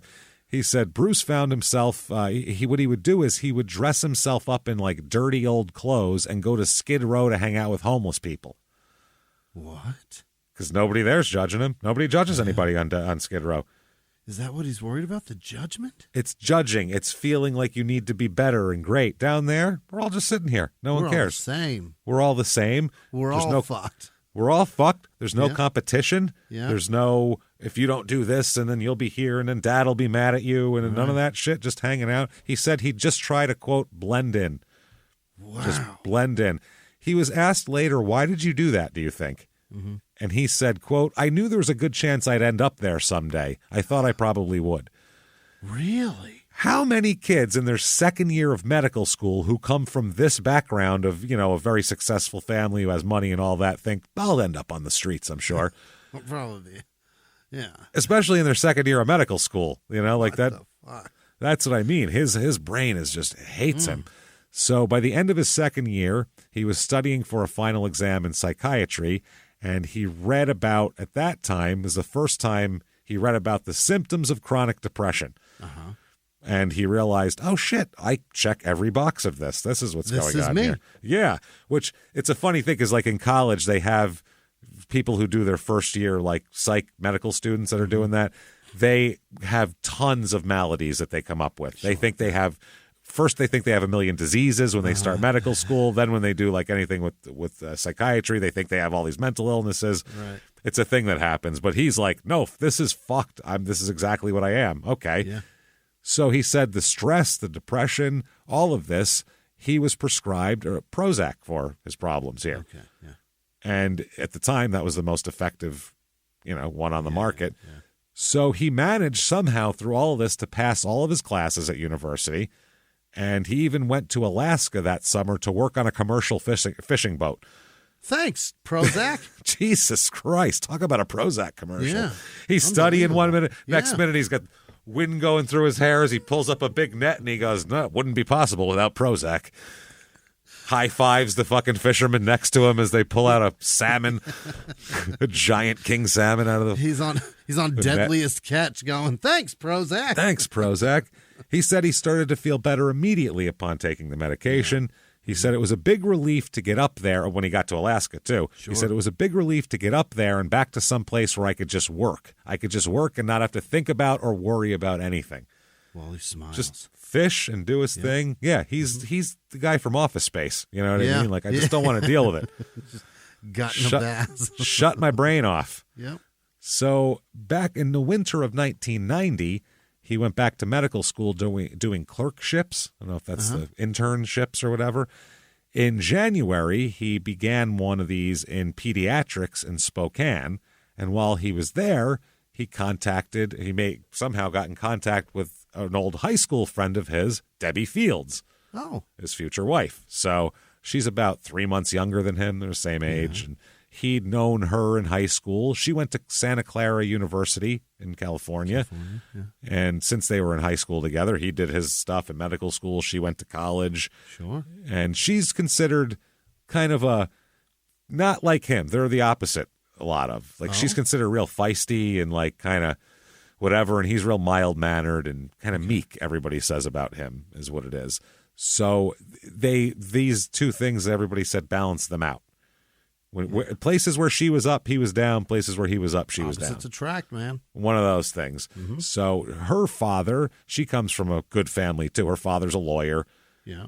His name is Dick Fields. Really? Dick Fields, attorney at law. Whole field of dicks. That's what I just saw. I saw stalks with dicks on the end of them. My God. The dildo crop is big this year. It's a good one. It's going to be healthy, I tell you. The rains this spring really helped out the dildo crop. Look at those 18-inch black ones back there, looking shiny as they ever have, I'll tell you what. They're coming in nice. Oh, the ones up front with the balls on them connected to it, these are real nice this year. The balls are nice and round. Yeah. That's nice there. So her father, Richard Fields, and he's got her mother's name is Shirley, and she has two other sisters. Okay. And of course, they're, very successful in a small town. He's a lawyer, obviously. So as Bruce starts to do his pediatric rotation in Spokane, he considers, he starts getting together with Debbie. Yeah. She had just returned from a year in Japan, just exploring, interning doing stuff. Or some shit. Oh, just having doing some stuff fun, and doing backpacking like abroad, I guess. Shit. I don't think you Well, I guess you could backpack. There's mountains in Japan. There's got to be something, right? There's mountains. There's cities, and then it's all mountains. The rest of it. So there's some backwoodsy shit there. There's big time, yeah. So Bruce said that after he finished medical school and his residency, the two of us, we should go to third world countries as medical professionals. Do like charity shit. Yeah. Yeah. Doctors Without Borders. Yeah. Yeah. He said that he wants to help people and he roots for the underdog, and that's kind of his thing. Okay. So February 1990, Bruce asked Debbie to move in with him when he comes back to Seattle. Okay. Come back, move in with me. And she does. She moves in February 10th, 1990. And, they're kind of, Debbie she's confrontational with Bruce, and Bruce has to be okay with that. And he's kind of very rigid. He does things in a certain way, period. Sure. And that's that. And so they just said they're adjusting to each other. They figure each other out. Their relationship seems to get better as it goes on. Yeah, that's generally how it's supposed to go. It's almost like they were like, well, on paper, we should just be together because we're from the same town. We're from same kind of upper class families, and we both are professionals and white collar. I mean, we should get together. And then now that we've got together, we'll work out differences and figure out how to coexist together. So it's a reverse relationship, I feel like, kind of, in a way. Are they forcing it or not? No. That's just, I think they're professional people who look at things. They're like that type. I think they look at things on paper more than, my heart feels this, but that guy's a piece of shit. So no matter what my heart feels, I'm not going to move in with that guy. He's got no future. Dick Fields isn't going to accept him at Thanksgiving dinner. We will intern the wedding, and then we will go ahead and give it. It's what is it? a logical, professional way to proceed with a wedding. They do. It's very take the emotion out of it. I feel like give it a residency and we'll hang on to it. No shit. So at one point, Debbie goes away for a 3-day weekend with her friends. Hell yeah. I think that she went to a wedding or something. So he says, I should kill myself this weekend while she's gone. What? Yeah. But this is the logic. This is very strange, and it makes sense only in the mind of someone who is mentally ill. You'd understand this. He says that he's going to do it. It's a perfect weekend for it because it's a 3-day weekend. He says, so I'll kill myself this weekend. That way I won't have to miss work on Monday. Okay. What? I mean, you're going to miss it on Tuesday. Yeah, but Monday I'm off. So that's one extra day before it'll get it'll be a problem for anybody.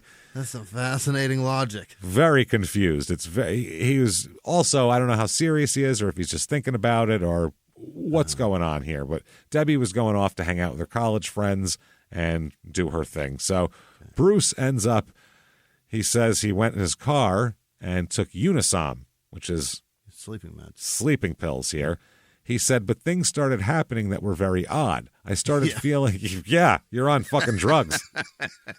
You're on sleeping pills, dog. Yeah. That shit is crazy. I took acid at one point, and when I was a teenager, took acid a few times, and I would say, things started happening that were very odd. Last time I took mushrooms in the woods, things started happening that were very odd. Birds don't normally have red fucking beams behind them as they fly. No trails usually on birds. That was interesting. So he said, I started feeling very strange and seeing things that I wasn't sure existed. Uh-huh. You're hallucinating. You're overtired and hallucinating. That's what you're doing. You're trying to beat sleeping meds. That's what happens when you try to do that. Yeah. So they said, what did you see? And he said, quote, just bizarre things, like my fingers getting real long and all my skin coming off. Yeah. Wow. Oh, how much I gotta Unisom take some of did you that. take? So I got to take some of that Unisom. This is good shit. Drop a couple hits of Unisom, I think, my next fucking day I have off and I'm going to party. Any sleeping meds like that, when you try to stay up through it, dude, it fucks you up. It's crazy because your brain's trying to shutting shut your brain down. Yeah. And you're trying to keep it awake. Therefore, the combatants cause your brain to see shit you don't see. It's not working. Everybody else left the McDonald's, and you're trying to keep the drive-through window open. You got to grill, take orders, money, get fucking pour drinks. It's too much. You can't do it. You start seeing things. Your brain's making a dream in reality. That's what's happening. Oh shit! Right. So they said, if you wanted to kill yourself, what's going on here? And he said, "quote I was scared. I didn't want to have major brain damage." He said, I was terrified. I made my way back up to the student health services. It seemed like the place to go. He said, I didn't want to mess up a suicide, jump off something. See, even that, he's just worried about fucking it up. He's like, that'd be embarrassing if I fuck that up. He said, didn't want to mess up a suicide, jump off something or do something else and survive it, then be really overdosed and brain damaged and physically damaged as well.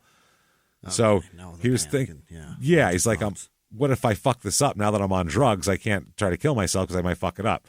So at the health center, the doctors pumped his stomach, obviously, took all the shit out, sent him to the county hospital where he was placed in restraints on a floor so the other medical students couldn't see him because, they didn't want to embarrass him here. The following day, he agreed to commit himself for observation for 5 days and went to a private hospital in Seattle. Now he's going to miss some work time. Now she should have done it on a 5-day weekend. Spring break, baby. He said... Bruce said he had no idea why he tried to kill himself when they asked him. He was put in a group therapy session, and he says about that, I remember one time we were having a group session, and everyone was talking about what was wrong and what their plans were, and I just got a little bit angry because they had completely missed the point. They had just completely, from my point of view, the whole system missed the point. I don't know. He wasn't happy. So after this, they moved to Pennsylvania, he and Debbie. Okay. Debbie's got some kind of schooling to finish, and she wants to do it in Pennsylvania. So they moved to Pennsylvania for a minute. Then they end up moving to Port Angeles after that. That's when they settle into Port Angeles. They have a young daughter as well named Annika that's born here around 96-ish. So, Debbie's nearing... Big Star Wars fan, I'm sure. Yeah. So that wouldn't surprise me with him. He seems like he would be. Yeah. So Debbie was at the end of that. They returned to the West Coast. He contacts a Seattle employment agency that specialized in placing medical personnel, and he was put in touch with a partnership providing ER physicians to hospitals on the Olympic Peninsula. Yep. Therefore, that included the one he ended up with, where Connor came Connor into was there. Mm-hmm. So they move. It's mid-96. In mid-96, Debbie and Annika follow out to Port Angeles. Sure. They rent a house on the west side at first, but then they buy a house. And they found a house here. It is a split-level house on Yellow Rock Lane, which is in the foothills above Port Angeles, and looked like a nice house. It looked like one story, but there's a big wooden deck that runs around the side to the rear. Awesome. It's a nice house. It's a nice house. It's surrounded by 5 acres of pasture. God damn, that's great. Quiet. They paid $125,000 down and mortgaged $100,000, so $225,000. Incredible. Yup, and they began extensive renovations, and they even adopt a lamb named Wooly as a pet for Annika, who plays in the pasture. That is awesome. Wooly, not Annika. Yeah. Plays in the pasture. They just let her go out there, and they're like, eat the grass, honey. It keeps it low. Yeah. So they end up moving there. They're very, very happy. And they're very, very happy for a few months, or for about a year and a half, up until 98 here, when this whole thing happens with Connor.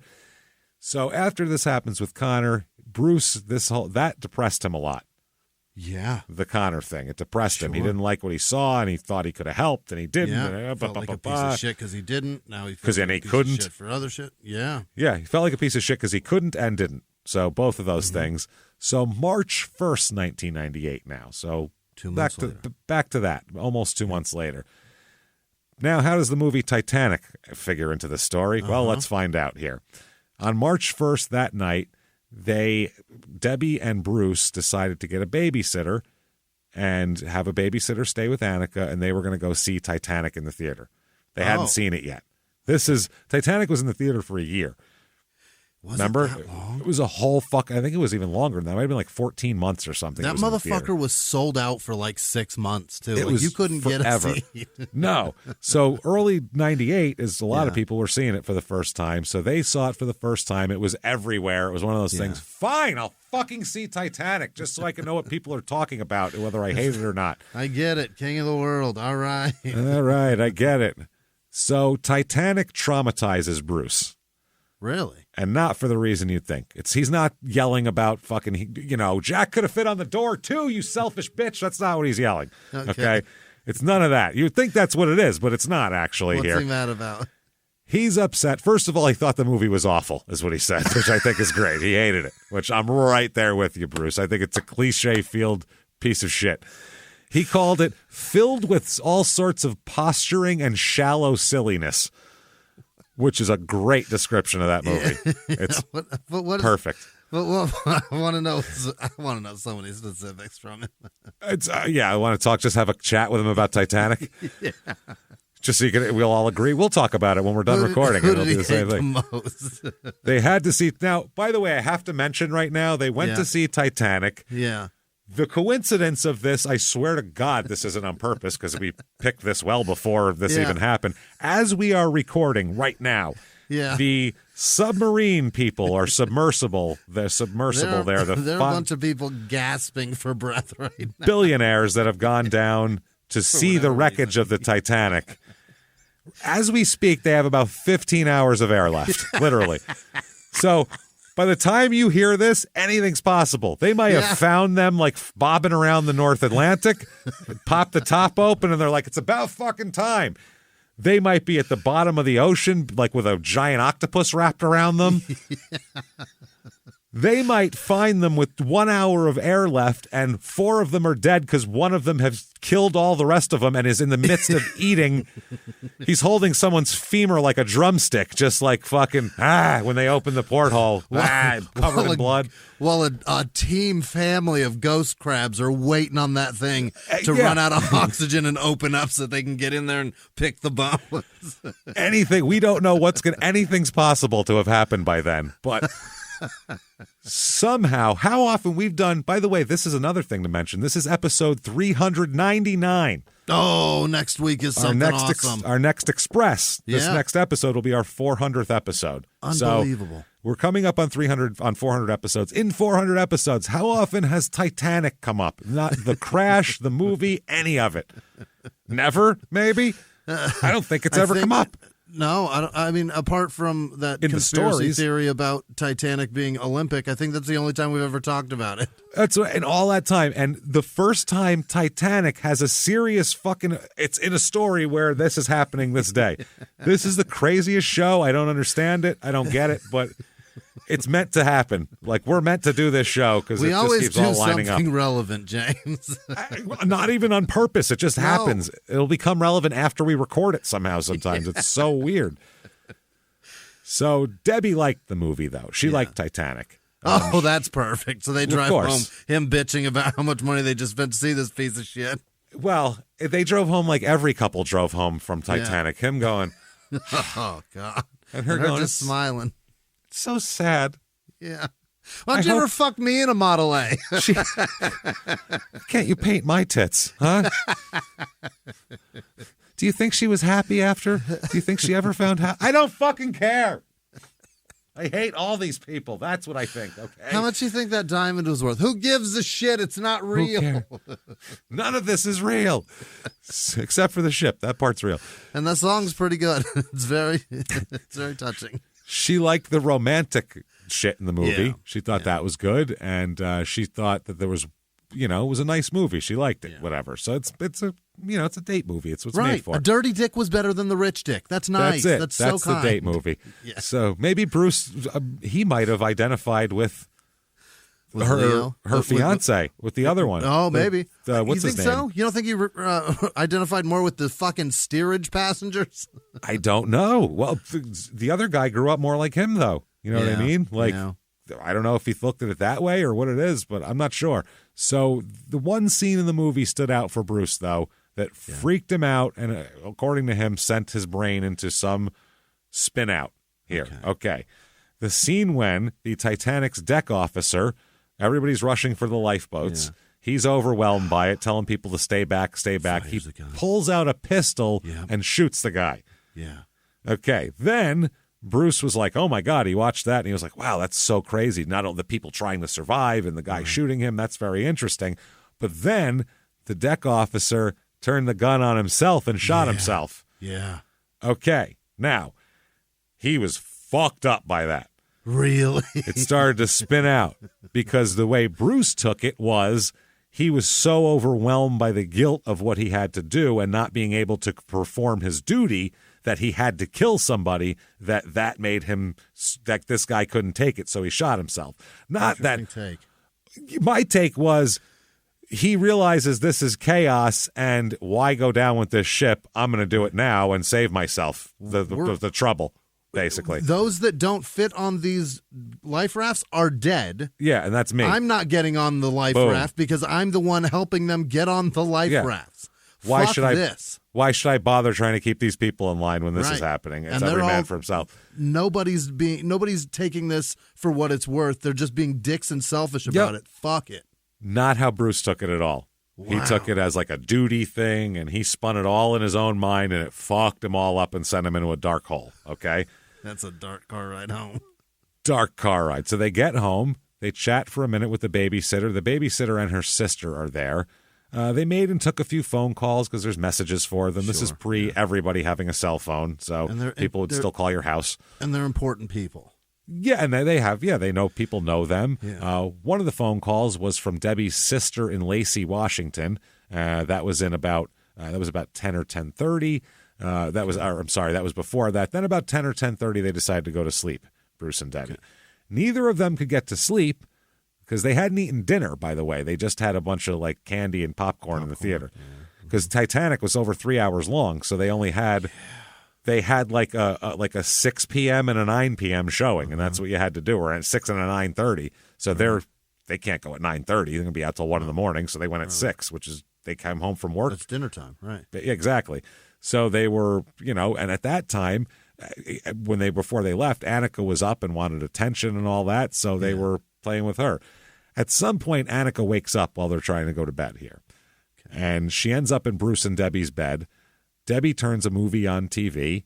And then another point, Annika was in her crib sleeping, and Debbie was dozing off or doing whatever. And, it was just kind of one of those nights. She came up, she put her back down. This one's dozing off watching a movie. Kind of a relaxed kind of evening. 1 a.m. comes along. It's now March 2nd, 1 a.m. Okay. A Clallam County deputy sheriff named Jefferson Davis. Get out. You named your son after the president of the Confederacy. Yes, that's Jefferson Davis was heading south on Ridgeline Hill of Mount Pleasant Road toward the Olympics here. Okay. He sees a late model Subaru Legacy station wagon sideways across the roadside in a drainage ditch. Oh. Yeah, the lights and engine are running, and it appears that this car had run off the road and crashed. This being his job, he stops and, to see what's going on. Inside the car, he sees a woman lying across the front seat. In the back, he sees a child's car seat strapped in, no kid in it. The seat had been turned over, actually. Oh. His first thought was, shit, there might be a baby in that seat. What's going on? Because it had turned over. So he opened the rear door and yanked on the carrier, and there's no baby in the seat. So he's like, okay, that's good. So he looked back, and he sees the woman sprawled across the front. He sees 2 big bloody gashes on her forehead. Yeah. Just 2 nasty ones. Blood visible on the driver's headrest. And it looked to Davis like the woman was dead in the front seat. She'd been killed in this accident. So he got back into the car, radios it in. There's a fatal accident out here, blah, blah, blah, 1-car accident. So another deputy comes. This is Stacy Sampson, Deputy Stacy Sampson. She drives to the scene, and the Subaru in the ditch, still there. It had apparently plowed into a fence post, a heavy fence post, and its right front wheel had run off the ditch, causing it to flip violently to the right and slam into the ditch. So it looks bad. So when this deputy, Stacy Sampson, looks into the car, she saw the same thing. It looks like a dead young woman lying across the seats, blood on the headrest. The car's airbag had deployed. The woman had a cast on her leg. So Sampson calls it in and was joined by another patrol deputy. Let's all come out. Let's get a third fucking opinion on this here. Want to see a dead body? Well, who wants to see a dead body? So it turns out the woman in the front seat is Debbie Rowan. Oh. It's Bruce's wife. She's got a cast on. She's got a cast on her leg, yeah, because she had Achilles surgery a couple months ago. She had torn her Achilles skiing. So she had Achilles surgery a couple months ago. And so she's in the car like that. But she was dozing off in bed after putting the kid down. Tight. What the hell? Where the fuck is she going now? This is about 200 yards from the house, by the way. Oh. It is close. 2 football fields away. So they go to Dr. Rowan here. They go to Bruce, and they notify him at 2 a.m. that, hey, it looks like your wife's been killed in a 1-car accident. And he said, oh, my God, she went to the grocery store around midnight, and she never came back. Holy fuck, I thought it was getting late. I was dozing off. I didn't realize. So they feel like, though, when they look at the whole thing, once detectives get there, they start looking at the body in the car, and they're like, this just doesn't look like normal car accident injuries. Yeah. The 2 gashes on the forehead aren't usually what you see. Right. It's just weird. If there's a gash, it's generally 1 unless you slam into a 2-barred object. Yeah, absolutely. Also, she has no crutches with her. Oh. And she never goes anywhere. She can't walk without her crutches. So they're like, well, why does she have crutches? Then they found them in the home, the crutches, still at home. So they talked to Dr. Rowan in his living room here, and he said, yeah, we went to the movie, we came home, and, they said he showed little emotion. He just told detectives his wife went to the grocery store about midnight. She couldn't sleep. I don't know. So they said, tell me what you can remember from the point that she got up, like to go to the grocery store. Yeah. Bruce says, quote, boy, she left there shortly after. I think she probably left around 12 or sometime shortly thereafter. I don't know exactly what time she might have left, but then, I don't know. I woke up maybe 1 or so, and I figured she ought to be back, but I wasn't sure what time she left. So he said, then I started getting more worried, and with her driving, considered calling the emergency department and making sure they hadn't seen her down there or something. And then I just sort of sat and waited a while longer, and then your officer came and told me she was deceased. Dude, she's 200 feet away, 200 yards away. Yeah. By the way, who would say that? Then your officer came and told me she was deceased. I guess a doctor maybe. Doctors would say that, yeah. Would say, but it's your wife. Wouldn't you go? Yeah. Then they said, I don't know.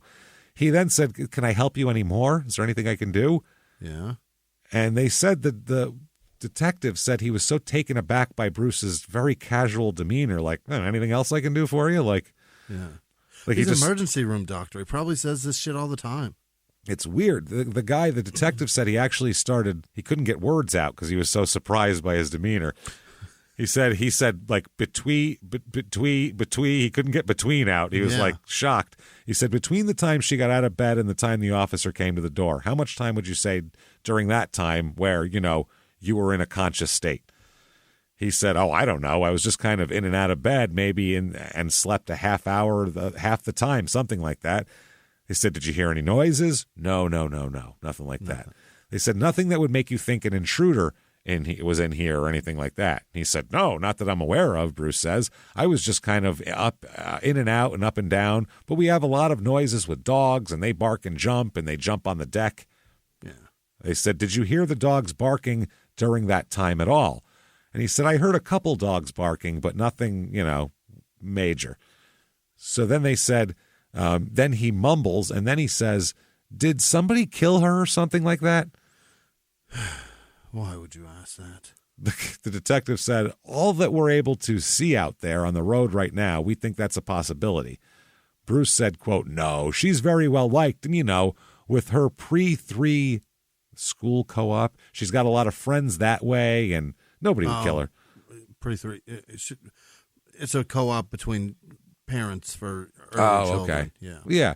She said, he said, they said no one's ever had serious problems with her. And Bruce says, not that I'm aware of. I know she had done this youth court thing, where they go and get kind of a second chance for first offender youth. Like, maybe some kid who had got in trouble once killed her. They said, did she ever mention any problems between herself and anybody she worked with then? And he said, no, she just went once and observed, but she said it was kind of odd how they could just put the person's last name on the paper. She felt it was kind of odd they would give those folks in the news media that much access. So it's a very confusing situation. Sure. Then they come in and they talk to the detectives. Other officers come in, they talk to detectives. They're all kind of having a little chat for a second there. They're talking about how her injuries don't seem consistent with an accident. Then one of the cops tells the detective, not in front of Bruce, but he says, we found that the accelerator pedal of the car had been rigged to stay down. Oh. That's weird. Who drives like that? Right. I'll just pin it to the cruise control. I'll just pin it to the floor and steer, baby. This is going to be fun now. So they told Rowan that the accelerator was stuck down. Uh-huh. And Rowan said, oh, well, yeah, that's normal because sometimes a neighborhood dog, sometimes they drop rocks into the car. What? So, maybe one of those rocks could have caused the brake pedal the gas pedal to stick. Got a lot of Clifford the Big Red dogs around yeah. here, some Marmadukes. There's a couple Scooby-Doos. And they're tricksters. Constant rock droppers. And they know where to put them, too. They're real tricksters. He goes, maybe there's one of those. They said, well, we also found your wife's crutches in the driveway. Mm-hmm. And he went, what about that? And he said, oh, yeah, she probably forgot them. Meanwhile, it's been months. She hasn't walked anywhere without them for months. So she's probably not She's forgetting got no them. fucking Achilles right now. She can't walk. So they said, what do you think it's possible that she was murdered again? They asked that. And he's like, I really don't think so. That's crazy. So they told him, look, we think somebody killed her and then placed her in the car. And we're going to figure out who did it. Mm. All right. So then another detective starts talking. He's going to try to play he's going to be the not so nice guy here. He says, what's your explanation to me, doctor, as to why your wallet was in the car? Oh, uh-oh. And Bruce said, well, I assume she just took it to have money. And they said, to pay for groceries? And Bruce said, yeah, I assume. She takes my wallet every once in a while. And they go, well, how much money might have been in the wallet? And he said, I don't know, $150, $180, something like that. Uh-huh. So they said, does she usually carry, I thought you said she usually carries a checkbook. And all of that sort of thing. Did you know if she had it with her going to the grocery store? And he said, I don't know, but if she didn't have her wallet, she'd take my wallet, and then she didn't have her checkbook. Okay. So they're like, okay, this is interesting. Now the cops stop the tape recording and talk to each other again. They have a little conference outside. They sit back down, 4:30 in the morning, turn the recorder back on again. Yeah. And he says, Bruce, the detective says, there's still every indication your wife may have met with some kind of foul play. What I'd like for you to do would be to think and tell me whatever you can think that might help us solve this. Anybody that might have intended harm to her. He says, nothing I can think of. They say, okay. And then Bruce says, and you've done well. So far you're doing all right by my Gee, standards. Thanks. Thanks, Bruce. We appreciate that. Next time you're like pulling out an appendix, we'll tell you you're doing his bang-up job too. So it was very strange, very, very strange. And so the detective then said, okay, what was the marital situation like with you and your wife? Was it pretty good? He said it was good. It was good, and it was even getting better as the years go on. Like they both said that to people.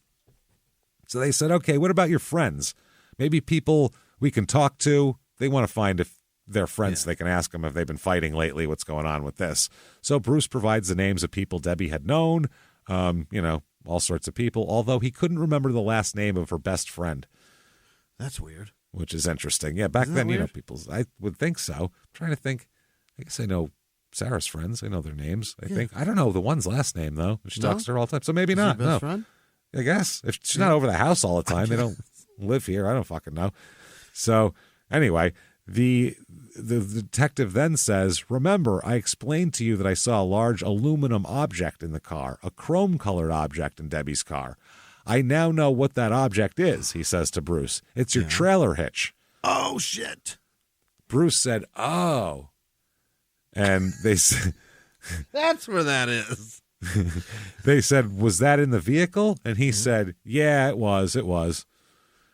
Why? They Why said, the fuck would that be in there? They said, whereabouts would it have been? And he said, quote, boy. He starts a lot of sentences with, boy. Yeah. Boy, it would have been between the two front seats. It's more kind of moving. I tend to move things around a lot. I've been trying to keep things picked up. I don't do a very good job of keeping things picked up. I don't know exactly where it would have been today. You lost your trailer hitch. Are you shitting me? I just move it around the car. Sometimes it's between the seats. Sometimes I throw it in the back. It's a mess in here. How about putting it on the car, sir? Yeah, what the fuck?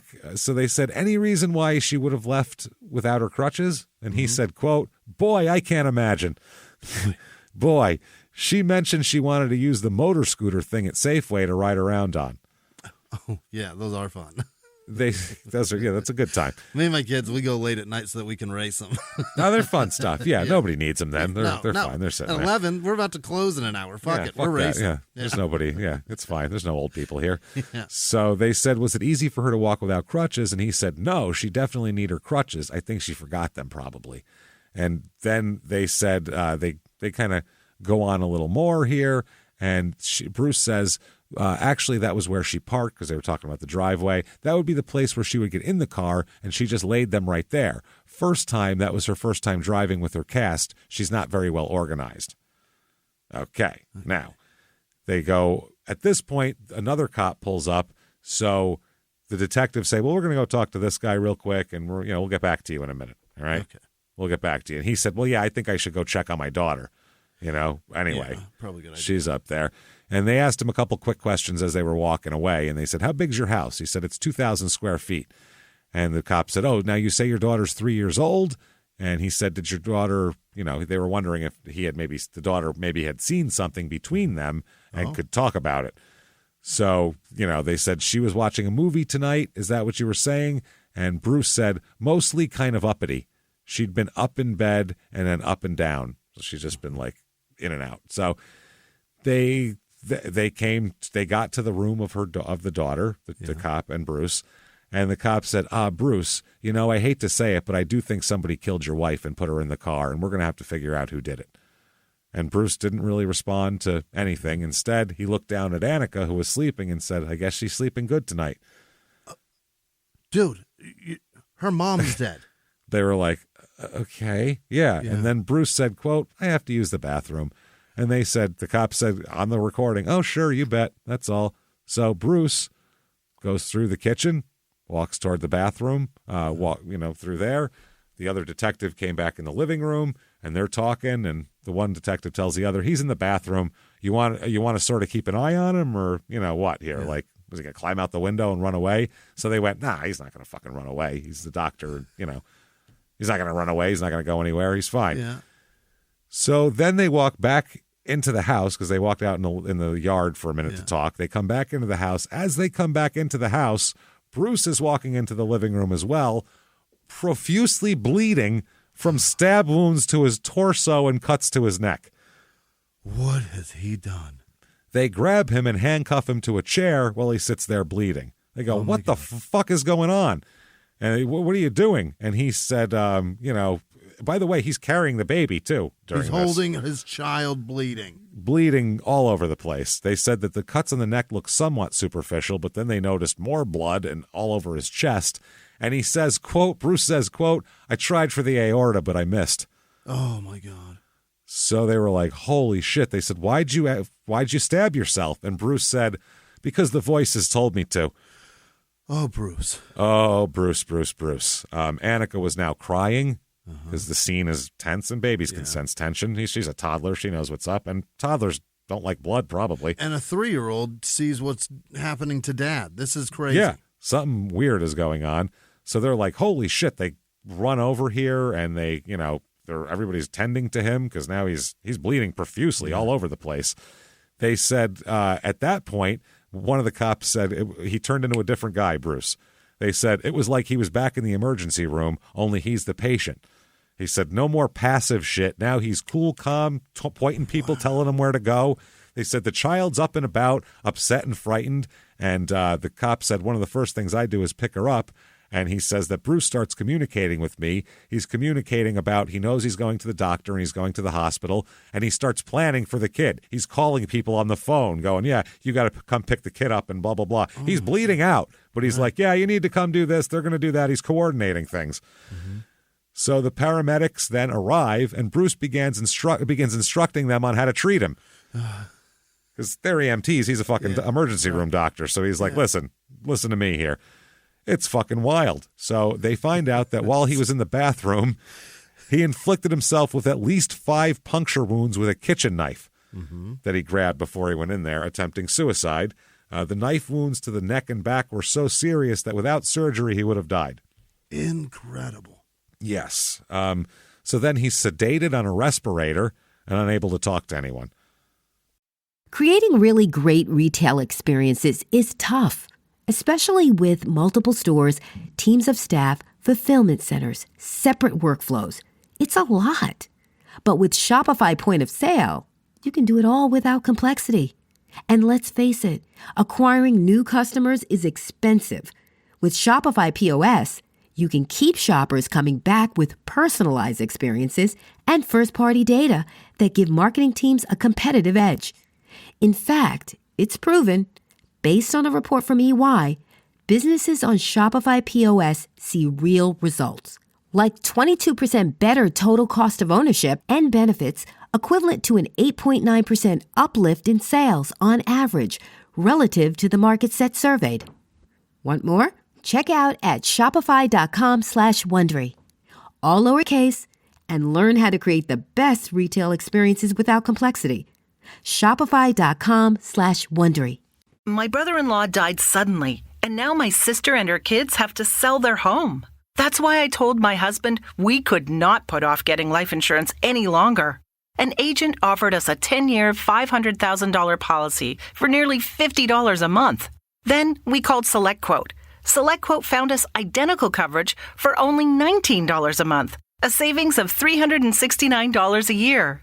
Whether you need a $500,000 policy or a $5 million policy, SelectQuote could save you more than 50% on term life insurance. For your free quote, go to SelectQuote.com. SelectQuote.com. That's SelectQuote.com. SelectQuote. We shop, you save. Full details on example policies at SelectQuote.com/commercials. which is wild. But before he got to the hospital, they said he discusses his condition with the paramedics who are arriving. He directs the cops to the phone, to the list of telephone numbers. He directs us to the knife, makes sure they're going the right way, to the right room. It was like he was controlling us just as he would control the medical people, asking questions, discussing his injuries. It was remarkable. Start an IV, stat. I need 30 cc's. I'm going to save this patient. That's what he's doing. Myself. He's doing CPR on himself. He's just pumping down on his chest. Yeah. It's fucking insane. Give me the paddles. Just give them to me. I'll do it myself. He said, and they asked him again, why'd you hurt yourself? And he said, I just don't want to say right now. And then he said, the voices told me to. Oh, man. Oh, boy. Couldn't hit the aorta. Now that he's gone, they could they get a warrant, they can start looking around a little bit here. Yeah. And the inspection of the Subaru reveals blood spots on the driver's side door jamb. Debbie obviously had been killed before the door closed. Yeah. She'd been killed, so she couldn't have done it in an accident. They also found heel drag marks beside a spot of blood in the driveway. Oh. They found also here, they inspect the bedroom, and they find substantial blood spatter patterns on the carpet, walls, and ceiling of the master bedroom, as well as substantial soaking on the underside of the mattress, so laying there soaking through with blood. That shit jumped out of the car. Bruce had apparently, or the murderer, you will say, had stripped the old bedding off, tried to mop up the blood with paper towels, and had flipped the mattress over before taking the sheets and blankets from a guest bedroom to remake the bed. Before the cops got here. Flip the mattress over, that'll do? That'll do. What They'll never notice that. Doing? Besides the master bedroom, more blood was found in Annika's room, in the bathroom, on paper towels that plugged a downstairs toilet. He tried to flush them down the toilet. Yeah. They said there was basically not a room in the house that didn't have blood on it everywhere. He just large, small around the house. Drips, spatters, everything. Yeah. Outside the house, they found a small lawn cart that had blood stains on it. You know, like I have that I take the wood to my house on. Yep. A running hose ran through some wet cat litter on the driveway, which bore shoe prints. Yeah. He tried to grind it all up. Yeah, with cat litter. Yeah, they got a blood, like throw up. Yeah, like throw up. You would do. You just put some fucking. Who's got some sawdust on here? They said the particles of litter led the way to, because now there's footprints with litter in them. Yeah, led the way to a small aluminum shed in the backyard. What's out there? In the shed, they found numerous plastic garbage bags filled with bloody clothing, bloody paper towels, bloody bedding, and one taped bag that was super saturated with blood. They said it looked like Bruce had tied a bag around Debbie's head to keep the blood from her head wounds from spreading around the house. Oh, my. He put a bag on her head to catch the blood. What the hell, man? Yes, and there was a large bed rest, they said, covered with blood, the corner of the shed, and another blood-stained black plastic bag. They found full-size single-bladed axe, a clean one, and a small wooden baseball bat, like one of those mini bats. Yeah. Giveaways. Did he cleave her? They're thinking now it's the axe and the bat because they were together in a bloody bag. Wow. They found this. They found the pillows and pillowcases drenched with blood, men's clothing, women's clothing, you name it. It's all there. There's a lot, man. Just a shitload. Now, the bloodstains were also found in 3 sinks on the main floor, both bathrooms and a kitchen. Debbie was not wearing a bra, and the bloodstained bra was found in the washing machine. Uh-huh. So a thorough search of the home, just blood spatter fucking everywhere. That's all you can find. Autopsy now. The pathologist called in to give a quick examination here before they even took Debbie out of the car. The car had been removed, but she's still in the car, basically. So both cuts on the forehead have had flaps of skin that peeled back, revealed massive incisions into the forebrain. Oh, my God. The doctor said the cuts seemed to match the wound patterns that could be expected from an axe. Yep. He cleaved her in the face. Fuck, man. They suggested that Debbie had been struck 3 or possibly 4 times with the blade of an axe. In addition, Debbie's lower face, jaw, and teeth had all been broken. What? Apparently in 1 or more blows from the baseball bat, the small bat. They said it wasn't immediately clear which occurred first, the axe blows or the baseball bat, but they said that the lower jaw blows weren't fatal, so they didn't know. They couldn't tell, basically. Holy shit. They said that they didn't know if the blows with the bat were to make it look more consistent with a car accident, that sort of thing, more of an impact, blunt force type of deal. They do find no defensive wounds on her. Asleep, Jimmie. Fucking asleep.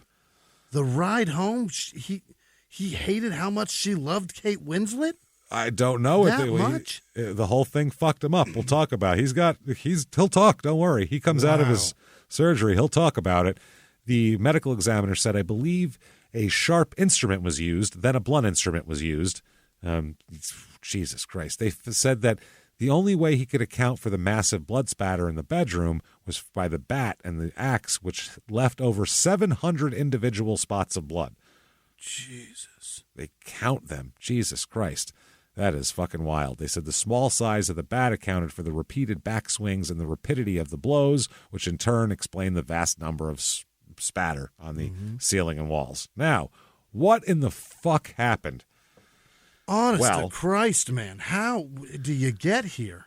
Bruce sitting around, spinning out, not only, he says, from Connor, but from this Titanic fucking thing that messed him all up in the head here. Yeah.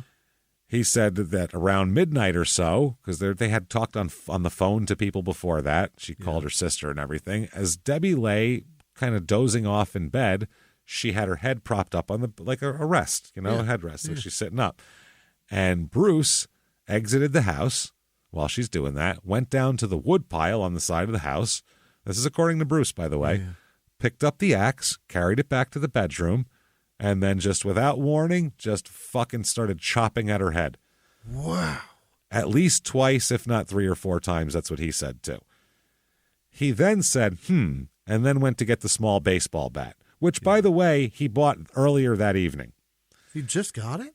Before they went to the movies, they stopped at the store. He and Annika stopped at the store where he bought a mini baseball bat, a vacuum cleaner, some peanuts, some beef jerky, shit like that, stuff to take into the movie theater, snacks too. Okay. So they said that this bat, he beat her repeatedly with it, breaking many of her teeth in the process. One tooth and parts of others were found in the master bedroom, along with all the blood spatter, much of it on the ceiling and walls, they said, indicating a frenzy of blows with the axe and the bat.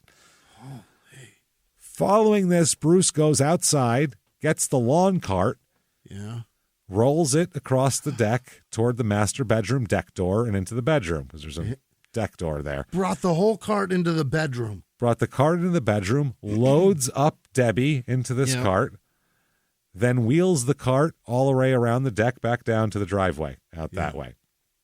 He stopped next to Debbie's car, tipped the cart forward, spilling her body onto the ground, dumped her basically, then dragged her into the car, shoved her across the seat, started the car, and he drove out of the yard.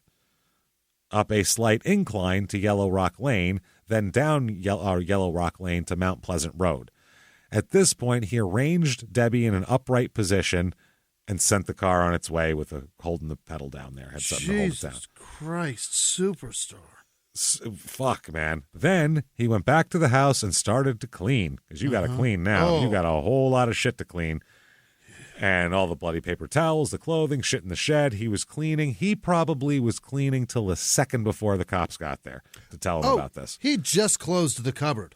And he sat down, and they were like, hi. And he's like, oh, boy, it just woke me up. Boy, I was dozing in the chair. Didn't know what to do. So they said, what the fuck did this to you? What the fuck, man? Like, when he's in the hospital, the cops think that, they said that he definitely tried to kill himself, too. He knows where to stab himself because he's a doctor. And they said these are well-placed stabs. He knew what he was doing, trying to stab himself. He really was. People in town the next day, this gets out, and everyone's like, what the fuck? The doctor? Why did he do that? The 2 doctors that everyone loves, one allegedly killed a baby, and then this one's killing his wife. What the fuck's going on? The one detective who was investigating the Connor death, who had talked to Bruce a lot, said he couldn't believe it and said, quote, I would have voted him most likely never to hurt a fly. He's that fucking timid. He's that meek. That's how he is. Now, after he recovers in the hospital here from his suicide attempt, he tells them all of that. He tells them exactly what happened. Wow. Says that, he drove it. He cleaned up the best he could. He tried, it's just his mind snapped, the voices and all that shit. I didn't know what to do. Don't see Titanic. Nobody see it'll make you either get in a submarine that's controlled by a fucking PlayStation 1 controller or this. One of the two. Loses contact an hour and a half after it goes. Every time. Everyone saw it, and every single time, and everyone saw that movie.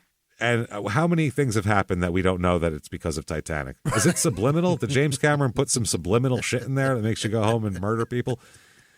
But they found out on March 1st, the same day that this happened, that night it happened, when they went to see Titanic and everything. They also found out that was the day when a life insurance policy on Debbie kicked into effect. Is that right? A $500,000 life insurance policy, actually. And he paid the $169 premium on February 23rd, and it kicked into effect today. Yeah. Mm-hmm. And so he is the beneficiary of that. His attorney now, because now he has an attorney, said that timing is, quote, purely a coincidence. I'm sure. Pure coincidence. The movie had nothing to do with it. This guy fucking planned this. That's unbelievable. This is a lot, too. This is disturbing, man. So his lawyer said anyone who knows him knows the money has never been an issue with him, that he didn't need it and wasn't much interested in it. Insurance is not a motive for death in this case. What's more fucking callous then? No, that's what I mean. What is more callous? Is there no reason? I don't know what would be considered worse, but one would be considered more premeditated, I guess, if it's for money. But this is like I said, this case starts somewhere, and you never thought it would end up here. No, This guy was a witness to the baby. Right. You're not like, well, I'm sure he'll kill his wife with an axe and make it seem like a car accident and blame it on Titanic. Who guessed that? Anybody guess that? He was a hero 6 weeks ago. Yeah. It's fucking crazy. So they're going to charge Bruce now that they know what happened. Here's the thing, though. They don't know. There's a lot of different charges, and there's a lot of options for the jury here. Yeah. You know what I mean? Because they charge him with murder in the first degree.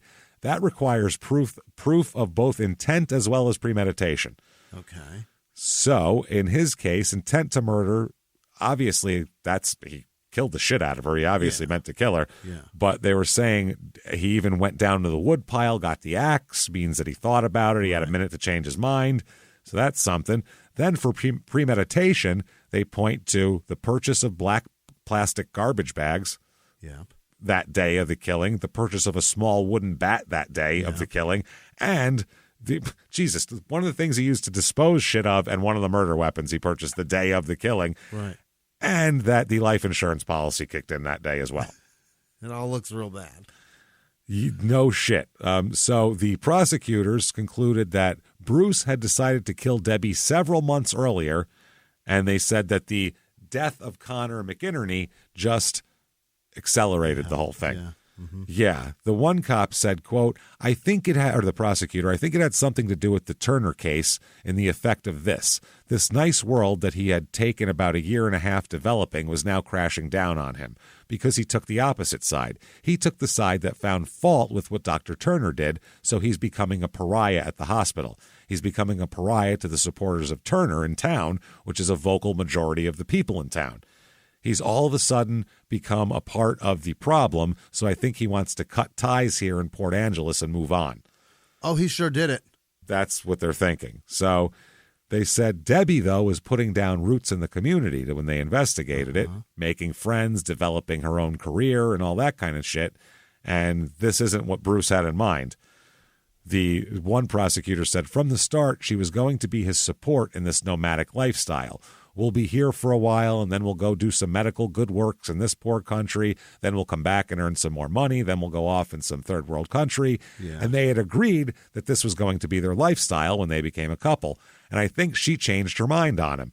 I believe so. Yep. I think her family will agree that she changed her life on him because she loved Port Angeles. She loved the people in Port Angeles. Mm-hmm. She didn't want to move. She has a baby. She likes her house. She's got friends, business stuff. She's comfortable. So they said he wanted to cut her out of this whole thing, take off, and have $500,000 to start over, too. Good start.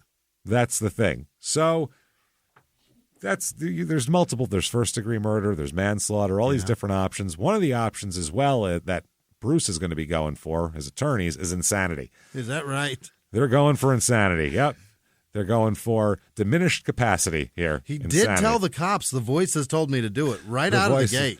He said the voices told me to stab myself. He didn't say the voices told me to kill Debbie. Good point. So, but still, if you have voices telling you to do anything, that's probably bad. Well, the voices told him to do this, not that. So there's still voices. That's a problem. Yeah. But it's not, this never works in Washington. It doesn't work hardly anywhere. But in Washington state, there hadn't been a successful jury acquittal on an insanity defense in 25 years. Why does anybody try it? It never works. I have no idea. It also sets up a lot of things for appeal, though, too, with that. Yeah. So you can talk a lot about that. That's one of the things you can bring up again. Okay. You can't really rehash evidence so much, but you can bring up states in certain stages of the appeals. You can. Yeah, and in the original case, if it doesn't come up at all, you can't be using that later. Yeah, exactly. And a lot of times, insanity is considered a procedural issue with certain things. So there's a lot there. So he's going to try that though. But his lawyer said, listen, he's got a history of chronic depression. He's got a recognized mental disorder here. It can lead to violent behavior. This is a thing. So they looked at his medical history, chronic depression that went back all the way to college, if not before. Twice documented psychiatric hospitalizations were further evidence of this. So it wasn't like he was fine and then he said, I went crazy out of nowhere. See his attempt at suicide while in medical school. Yeah.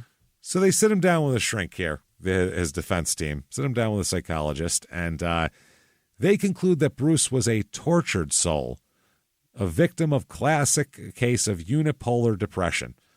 Okay. Just all sorts of depressed. Up, down, sideways, left, right, fucking depressed. The doctor said he's always been a walking wounded. This man has never experienced a day of joy in his entire life. They said Bruce said very little during the interview about his upbringing, but the doctor came to believe that an essential part of Bruce's ongoing depression was a severe conflict between his empathy for others' suffering and his strong desire to avoid it, which in turn set up shame in Bruce's mind. Yeah. After shaming himself, he would plunge back into situations where he felt extreme empathy, was revulsed, and then was in turn shamed by his revulsion. Wow. They said it's a never-ending, continuous, repeating cycle for him. They said becoming a doctor was probably the worst thing he could have done with this condition. Absolutely terrible. Not good. The doctor said most of us, when we have conflicts in our minds, work through them by exercising a discipline over our emotions. Doctors do this all the time. They need to have empathy for their patient, but also an objectivity that prevents them from getting too emotionally involved. Yeah. It's a fine line you walk. And also, in our country, it's probably even more frustrating because we're treating symptoms and not a fucking disease anymore. Well, in our country, too, you're worried about, who's going to pay for this test. And, right. And also, expensive. Who's going to sue me when I fuck this up? Or That's whatever. the other thing, yeah. So they said that, where am I there? Empathy for the patients. Mm-hmm. They said if they get involved, their judgment can then be clouded by their emotions. Sure. He said, quote, the problem with Bruce was that he couldn't control the sympathy he had for others' misery. As a result, he had misery every day of his life. Yeah. This is what his shrink said here. The fact that he was miserable, embarrassed, and shamed him, and these feelings in turn drove him to construct a tight mask of superior functionality to the rest of the world. No one must guess that Bruce was not in complete control of his emotions, is what they're saying here. Like, he's got to be perfect on the outside. So that's what he's doing. The doctor talked about his experience with Bruce's sister, Bruce's experience with his sister. The doctor said she embarrassed him, and he felt shame that he was embarrassed. Right. And the doctor also said that his actions in trying to kill himself had a lot of psychological overtones. He said it was like a sacrificial ritual going right for the heart and with a dull knife. Jesus. So Dr. Turner, by the way, he's still charged with second-degree murder, remember? Yeah. His defense releases a press release to clarify their position, and here's what Dr. Turner is going to say. Quote, on this night, he used his medical skills and judgment and tried longer and harder than many might have to resuscitate Connor McInerney. Now these efforts are being labeled as murder. This case is not about profound medical questions of life or death. It's about a seasoned and compassionate physician trying to resuscitate a baby and ending resuscitation efforts when it was clear there was no life to save. Dr. Turner is not guilty of any crime. Dr. Turner did the right thing on the night of January 12th. His diagnosis of Conor McInerney was right. His heroic efforts to save him were right. And fighting today's charge is right. And that's what we intend to do because today's charge is wrong. What about the second time? Wow. Okay. So they asked Dr. Turner, the town's on his side. So they said the best thing for you, go to the press, fucking talk to them because you're just getting more people on your side. They said, was there anything you'd do differently if you had to do it all over? And Turner said, no, I would not. He said, I've been accused of saying that I should have walked away after the first pronouncement of death. I could not find it in my heart to do that. So that's what engendered the last 2 hours of resuscitative efforts, and I would certainly do that again. They said, would you cover his nose and mouth again? And he said, what I did was done under the circumstances at the time. I probably would not do that again, not because I don't think it's the thing to do, but because of the unbelievable amount of anxiety, angst, and emotional turmoil and financial embarrassment that has become as a result of the situation. He just admitted what he did. Oh, yeah, he said he did it, and he said it didn't matter because the kid was fucking dead anyway. He's like, the kid was brain dead. It doesn't matter. If I took him and picked him up and dribbled him on the floor and shot a three-pointer with him, he's fucking dead. That's what he said, basically. What the fuck? Doesn't matter what I did. So that's his defense. Doesn't matter shit. Okay. So he runs his clinic still in Port Angeles at this point when this is going on, but he lost his right to practice at the hospital. They kicked him out. Yeah. The state's medical commission is going to hold a hearing that can result in him being stripped of his license, and he's charged with murder as well. He also faces a civil suit. Oh, my God. Marty McInerney was heard saying, I'm going to own this fucking hospital after all this went down. Yeah. So they, they say it's Conor's parents here, Marty and Michelle, said what he did was wrong. And they said that they will always be haunted by the image of what Dr. Turner did while he was alone with Conor that night.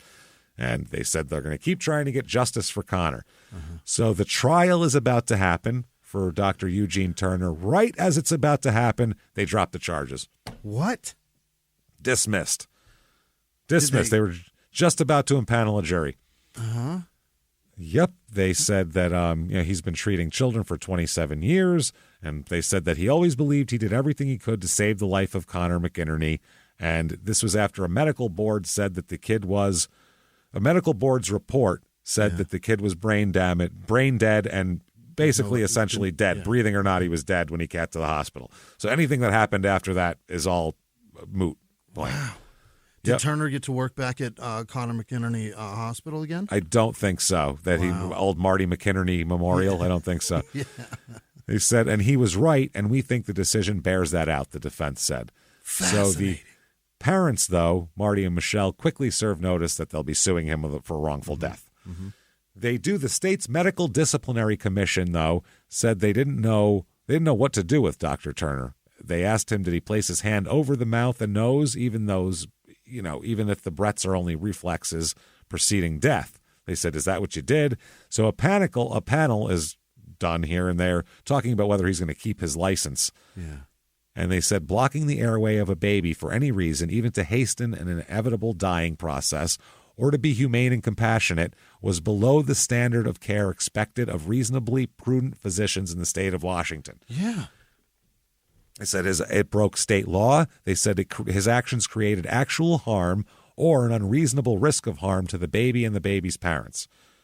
So, yeah. Now, he's had You can't put a fucking newborn down. You can't do it. That's it. But this panel's censure of him, his censure's just disciplining him, carries no limitations on his practice. He can practice. He can do whatever he wants. No charges, nothing. So Turner said, we're elated. It's an almost total victory. Wow. They also said he was asked if he would consider offering an apology to the parents in light of the commission's ruling that he was wrong. And Turner said, no. I put out 4 hours of my life to do everything I could for that baby and more. I cannot find it in my heart to find a single justification for an apology. Unbelievable. Wow. That's a nice bedside manner, doctor. I would So, never take my kid to that man. fuck me. So now Dr. Bruce is going to go to trial. They're going to drop his charges too, or what here? The prosecutors say that he carefully planned the slaying, staged a car crash to make it look like his wife did all that. His defense said he suffered a major psychotic episode that night. They said, here's his lawyer, quote, "One would have to be crazy, stupid, or insane to kill your wife on the day the insurance policy took effect. And we know Bruce Rowan is not stupid. So he must be crazy and insane." That's his. Yeah. They also denied that his client faked insanity that day when police began an interview with him, and then he stabbed himself. They said, quote, "Nobody's that good of an actor. This is a psychotic state. He wanted to die at the time, and he still does." Yeah. That's what they told. That's what his lawyer says. Now, they're going to have a battle of the shrinks here. This is the state doctor versus the fucking defense doctor. So the one doctor, Dr. Eunice, that's Bruce's doctor. That's the guy who examined him before and said what a mess he is that we told you about. And then Dr. Bremer for the state. So the psychiatrists have completely different views of his mental condition. Crazy. At the time of the crime. Oh, yeah. Yeah. Dr. Eunice believes that Bruce's chronic depression produced a psychotic episode that rendered him incapable of forming intent, let alone premeditation. Okay. And Bremer was convinced that despite his chronic depression, Bruce knew exactly what he was doing on the night he chopped his wife's forehead with a fucking axe. Yeah. So, the truth is going to be the jury decides. That's what it is. That's what two cases. We think this, they think that. Now you decide. Witnesses here. Prosecution first witnesses. They have the babysitters who took care of Annika that night and when they went to see Titanic. The sitters said after returning from the movie, they said Debbie and Bruce both seemed completely normal when they came back. He wasn't like all distraught. Oh my God, there's a guy that shot himself. So they said they called Debbie's sister to the stand, and she said that she called the Rowan residence sometime that evening, and Bruce was on the phone with a friend of Debbie's, and Bruce told her that Debbie would call her back, and Debbie called her back about 11 o'clock. So there you go. So we know she was alive at 11 o'clock, Right. Debbie. So they said the next thing is, did Bruce want to move away? So they bring up witnesses to depict Bruce as someone who was thinking of moving away from his wife and daughter.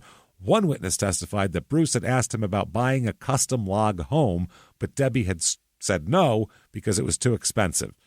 And so they're talking about Bruce wanted it for himself, the log house. Another is Diana Fields, who's Debbie's sister. Diana testifies that Bruce and Debbie visited her and her husband in Boulder, Colorado for Christmas just that year, 97. Mm-hmm. And as the Rowans were leaving, Bruce turned to them and made a remark, quote, "I have a feeling you're going to be a parent this year," which is saying he thinks they're going to have a baby. I just, weird thing that they say. So Diana said, that's what Diana said Bruce told her. Now, after he killed his wife, you know who has custody of Annika? Oh, my God, no way. Those Diana's two. got the baby. The prosecution tries to use that as premeditation, though. Yeah. He said, I'll be killing your sister and you guys will be taking care of our baby soon. I don't think that's what he was saying. I think it was more just a folksy thing. Yeah. You'll probably be parents that's this some year. Cold ass shit to say. That'd be super cold. Wow. Maybe they were just talking about how she wants a baby and stuff, and they're trying. That's what and I such. mean. They had tried and they yeah. haven't had any luck yet. And he was like, I have a feeling. Or just sometimes, old Italian people say that all the time. You're going to have a baby this year. What? You weird, superstitious asshole. Leave me alone. Don't wish that upon me, you jerk. Don't wish that upon me. Good God. How dare you? The last thing I want to happen. But you're a cunt, too. Yeah. Go fuck your mother, too. How's that sound? So Bruce testifies on his own behalf here. He has to. He has to tell you, say he was fucking crazy. He described that night as a poorly organized nightmare, and he said it took him weeks and really months to fully understand that his wife was actually dead. Oh. He said, I could see myself, but I was still within myself. Debbie was just as peaceful as could be. I remember her image. The bat came down really fast. Then she groaned. That's all she did. Oh, my God. So, yeah. And they asked him, what's up? Well, talk to us about Titanic. Mm-hmm. And he said, was there a scene that bothered you in that movie that night? Yeah. And he said, yes, there was. There was an officer toward the end of the movie People were trying to get on lifeboats, and he was trying to push them back, and some of the people wouldn't be pushed back. And so he took his gun out and he shot somebody. He killed them. And then the officer appeared to be in pain, distressed. I should say distressed as a result of that. And then he took the gun and just shot himself in the head. Okay. So they said, what went through your mind when you saw that scene? He said, quote, just the relief, the tremendous relief of being dead before. Just before he even hit the ground, it was like a pheasant. You just shoot it and it crumples and it's dead instantly. That was graphic for me. And so they said, okay. And that thought continued in your head. And he said, yes, it did. It distracted me the rest of the evening. Okay. They said, well, what happened? Sweet release of death. Sweet release. It looks so easy. They said, what happened after that? He said, after that, I was having more problems. I couldn't get to sleep, and the thoughts were the same sorts of thoughts. They were just going through my head repeatedly. As far as suicide, you have to kill yourself, you're a terrible person, you're a terrible father. And then I finally got out of bed. What happened next? Quote, I went in the hallway and was walking, pacing up and down the short hallway there into the kitchen area. And then the sound just kept repeating all the things over and over again. And suicide is not an option because that is what I tell myself when I got real bad. When I got real bad over the years since my suicide attempt, and that was a way for me to try to look at other options. He'd just say, can't do that. That's not an option. Mm-hmm. Yeah, kind of like if you're in the middle of somewhere and you have to shit. You go, well, shitting isn't an option now. So that thought out of my mind and keep plugging forward. Kill everybody in the house. Think about something else now. He said I could eat, I could try to sleep, I could go for a run, anything but suicide. Well, yeah, that's healthy. Yeah. It's all healthier than killing yourself. They said, so what happened then? Could you describe to the jury, were you hearing things or... So Bruce said, quote, the sounds, the repeating got more and more pronounced, and I couldn't put it out of my head, and it got louder and louder to the point that I just was starting to sweat, and my heart was pounding, and I was very shaky. My face felt contorted, and then, after a while, I wasn't real sure where the sound was coming from. It was if it was just my thoughts going through my head over and over still, or if it was coming from someplace else. Oof, I thought the sound might be going out into the world, or either that or the outside world, the sound was coming in to me.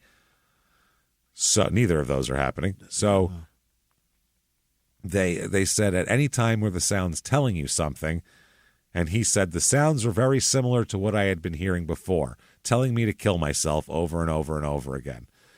They said, well, what happened next? And he said, well, it really was not tolerable anymore. I can't explain why it wasn't tolerable. It just wasn't tolerable.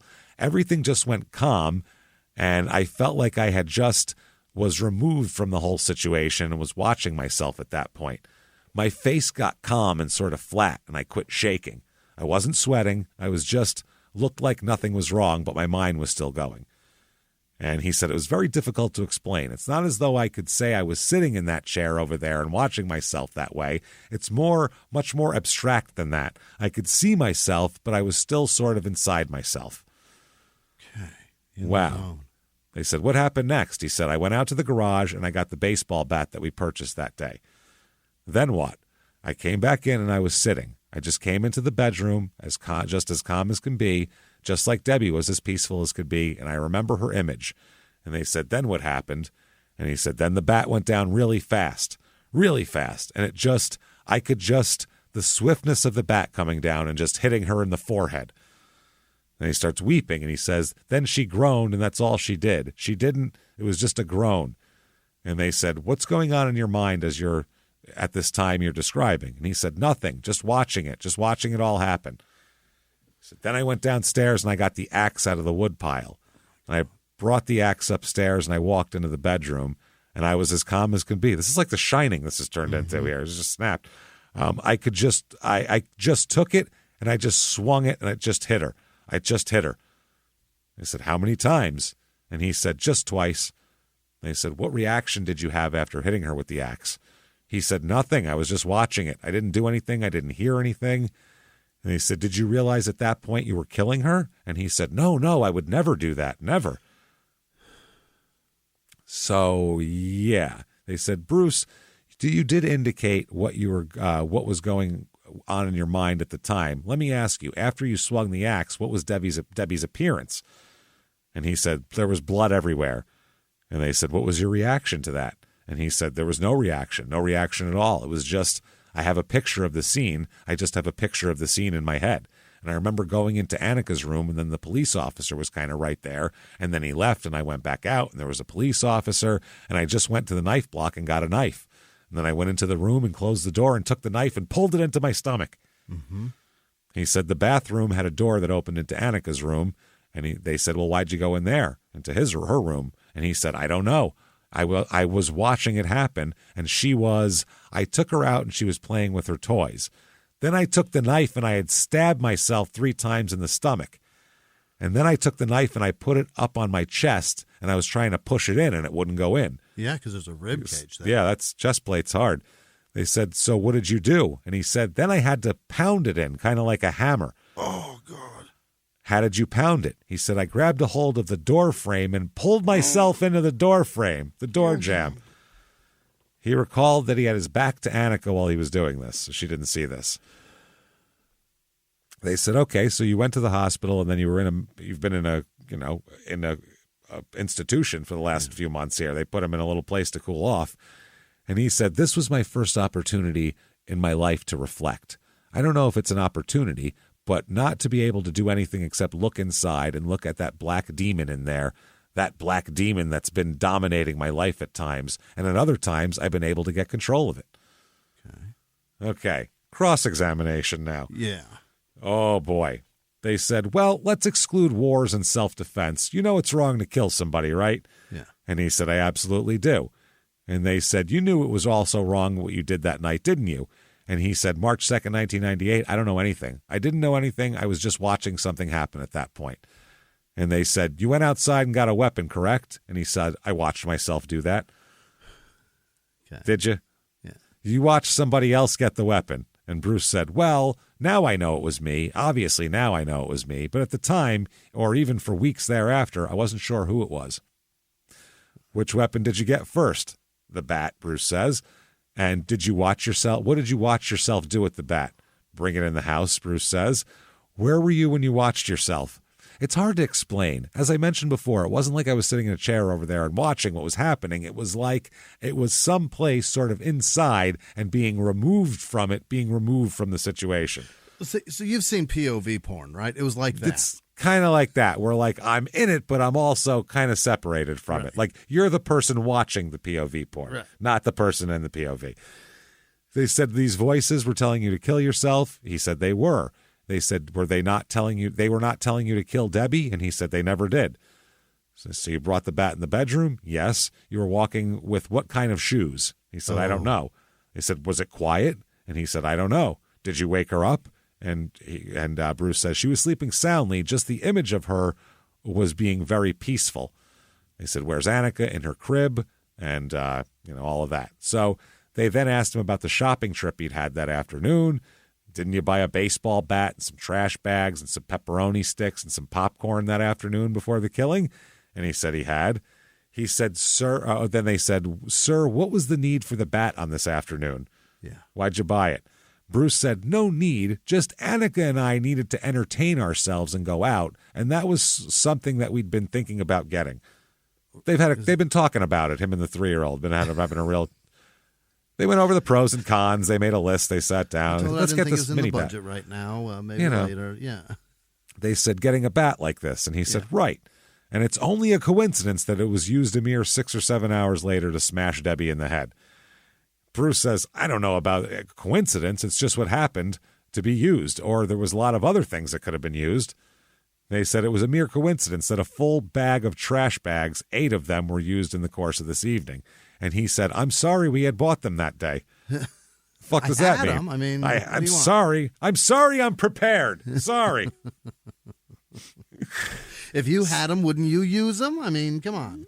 Jesus. So they said, so is it your medical opinion with reasonable medical certainty that the bat rendered Debbie unconscious?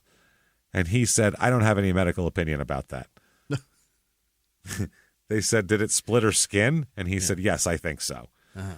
Okay, so this is the argument here. I'm crazy.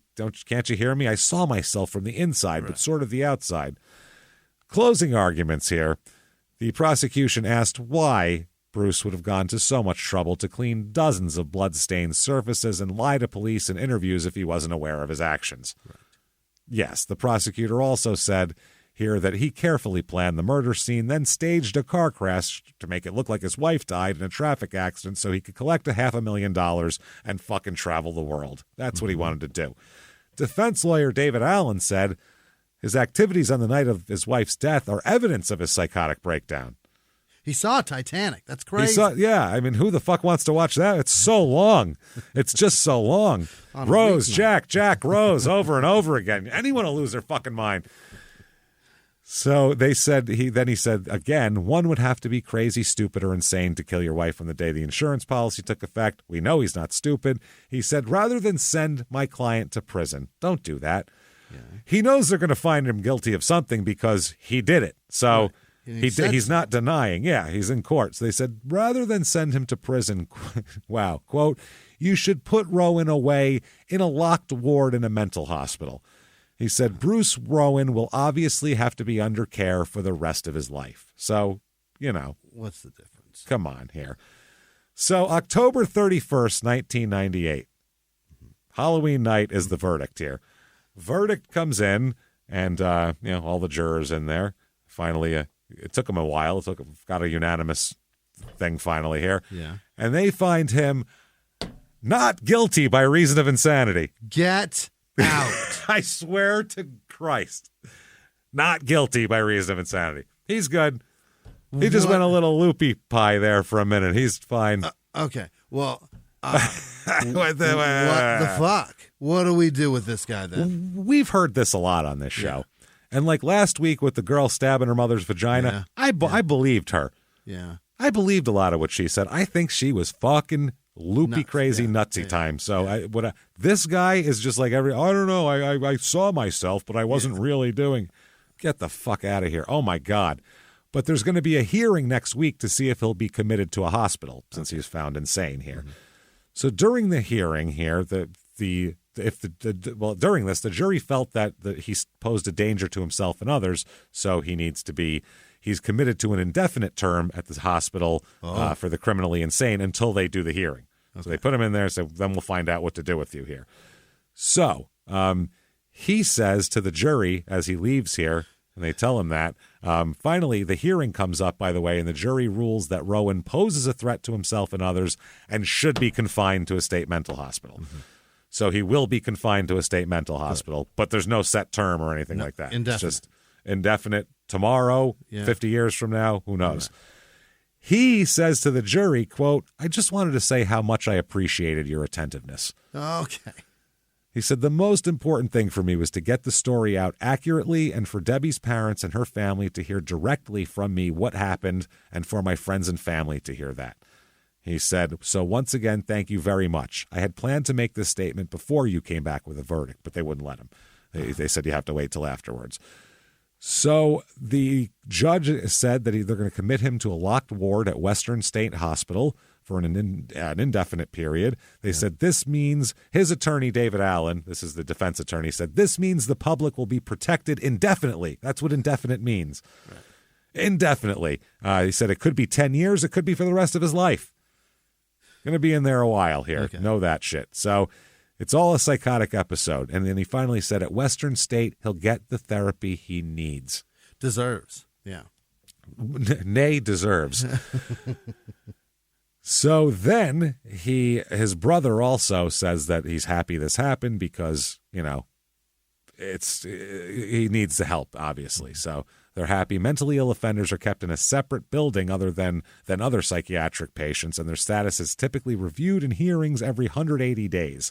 That's how this works here.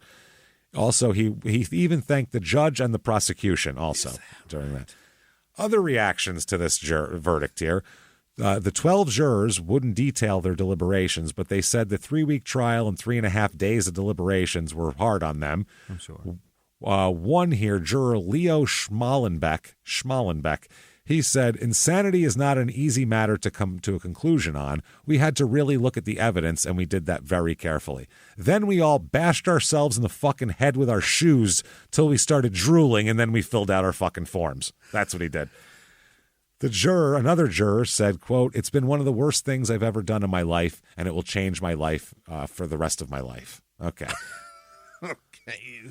Wow. Fuck. Fuck me. They also said that jurors were split 10-2 in favor of the insanity verdict on their first vote, and it took 3.5 days to get the other two people on board here. Now, Debbie Rowan's family, her parents and sister, said that one of the sisters, like we said, the one that was, you're going to have a kid, Diana. She has now legally adopted Annika. That's great. That's nice. Now, Debbie's father, Dick Fields here, he said the family's pissed off at this verdict. I'm sure. He's a lawyer, too, so he's real pissed off. He said, I just sat through the trial from beginning to end, and I can't understand why the jury based on the evidence that I heard could reach that verdict. This one kind of tests my faith in the system. Oh. Yeah. The prosecution, they said that fucking this was crazy. Quote, they believed he did not know right from wrong at the time. If we had it to do again tomorrow, we'd prosecute it the exact same way. Yeah. Obviously. So clearly. Now the doctor's family, one of his brothers, Barry, the very successful Harvard educated businessman, said, we haven't missed a moment of the trial. We believe the jury returned a verdict of truth. Our family has rallied behind Bruce in unconditional love. Our hearts have also gone out to the Fields. The families were close before this happened. There are no winners in a tragedy like this. And now they hate us. It's crazy. Now they don't want shit. So we invited them to Christmas, and they said to fuck off. So, yeah, I don't think so. So they said the defense said that it's hard to put a defense up like this, but they're very happy. Here, they said, I just felt incredibly tense, and I'm ecstatic now. Justice has been done. Now, Allen says on the future of Bruce Rowan, this is his attorney, beforehand, he didn't care if he lived or died. He said he was at peace with whatever the verdict would be. Now he hopes that he's going to start a new life someday. He said it's not going to happen quickly, though.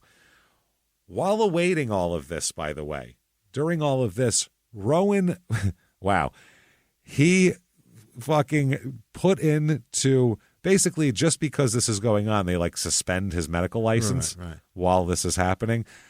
And in early December of that year, he asked the commission to consider the decision, arguing that he wasn't given proper notice of the pending decision as required by law. He wants to keep his medical license and fighting to do so.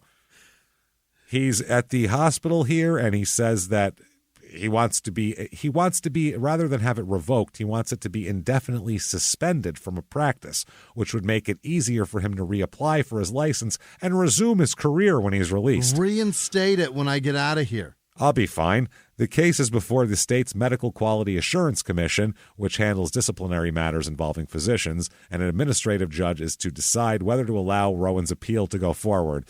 The order revoking his license bars Rowan from seeking reinstatement for at least 10 years. He's like, come on, that's harsh. He said he must act now or wait 10 years, his attorney said. He said, they said his role in a murder has nothing to do with this.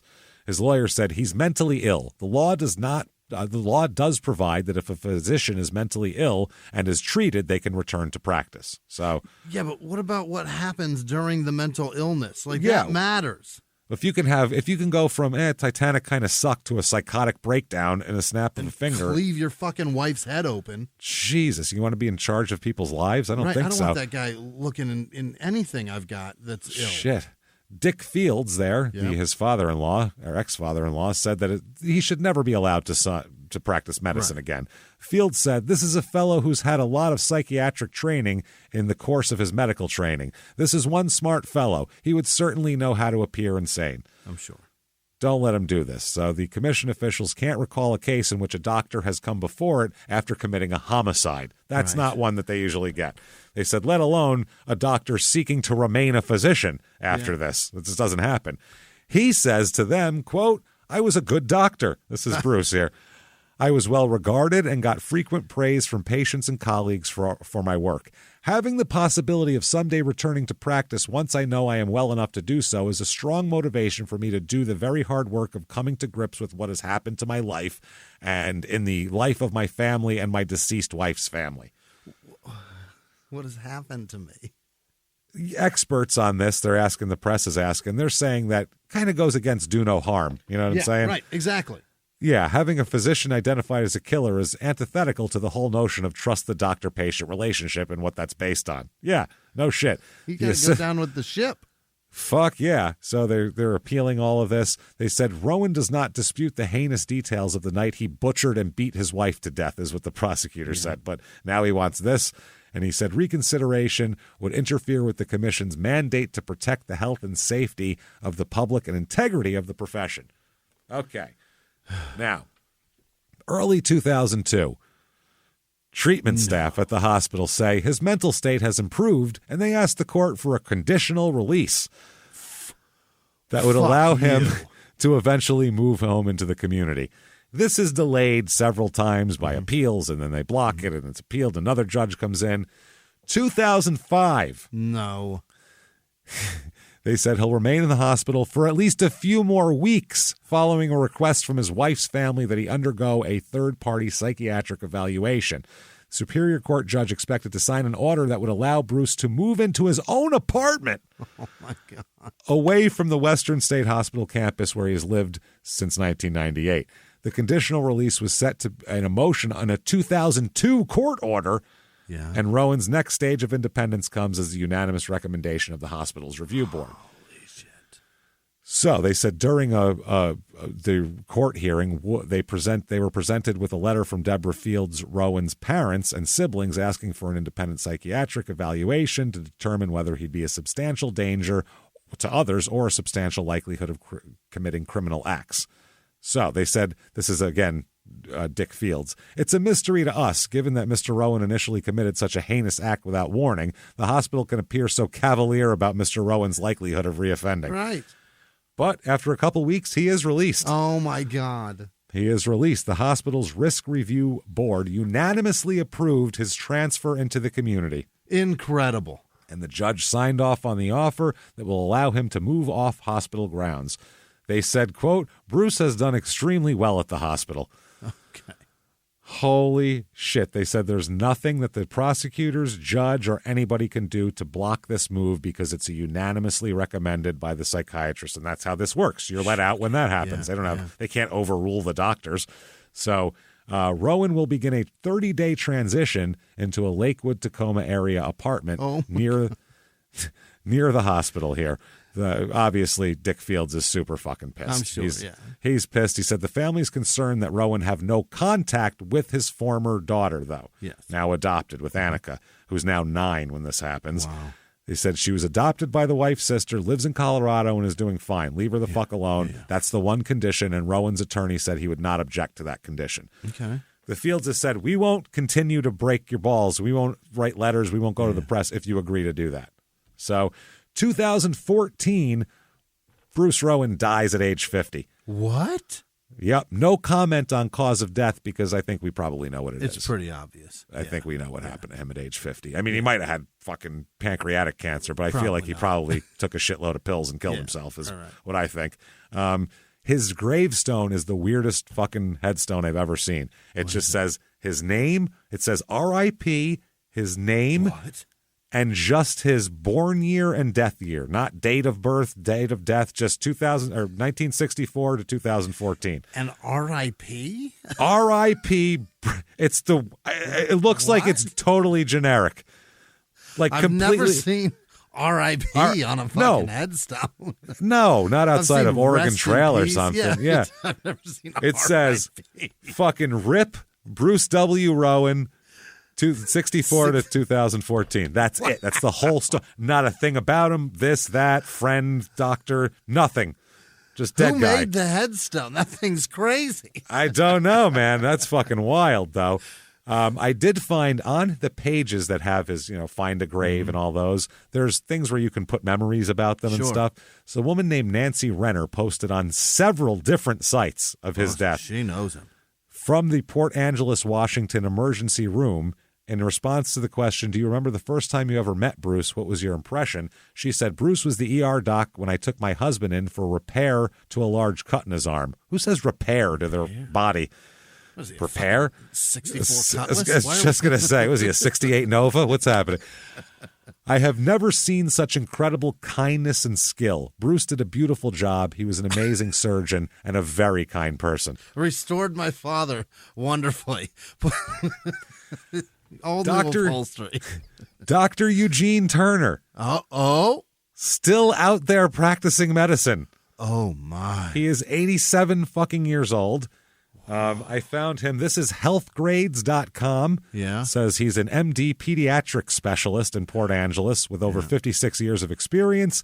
He has 1 star and 3 ratings here. Is that right? 3 People hate 1-star him. ratings. Now, I don't know if that's just 1-starring because of what happened to Connor or what, but then I found another one, health.usnews.com, where he's on here as well, Dr. Eugene F. Turner, MD. And he's had shitloads of experience, and he has 3 out of 5 stars on that rating as well. Okay. So not great anywhere. not great. People, I think, are... Plus, he's 87. How great of a doctor could an 87-year-old honestly be at that point? I would wonder, did he leave something out? Did he forget something? Wouldn't you? Like, Doc, did you cover all your bases? You got to wipe my arm with the alcohol before you put that in. Come on, You Doc. didn't even wash your hands. What is this? Jesus Christ. You're eating a sandwich while you're... Don't do that.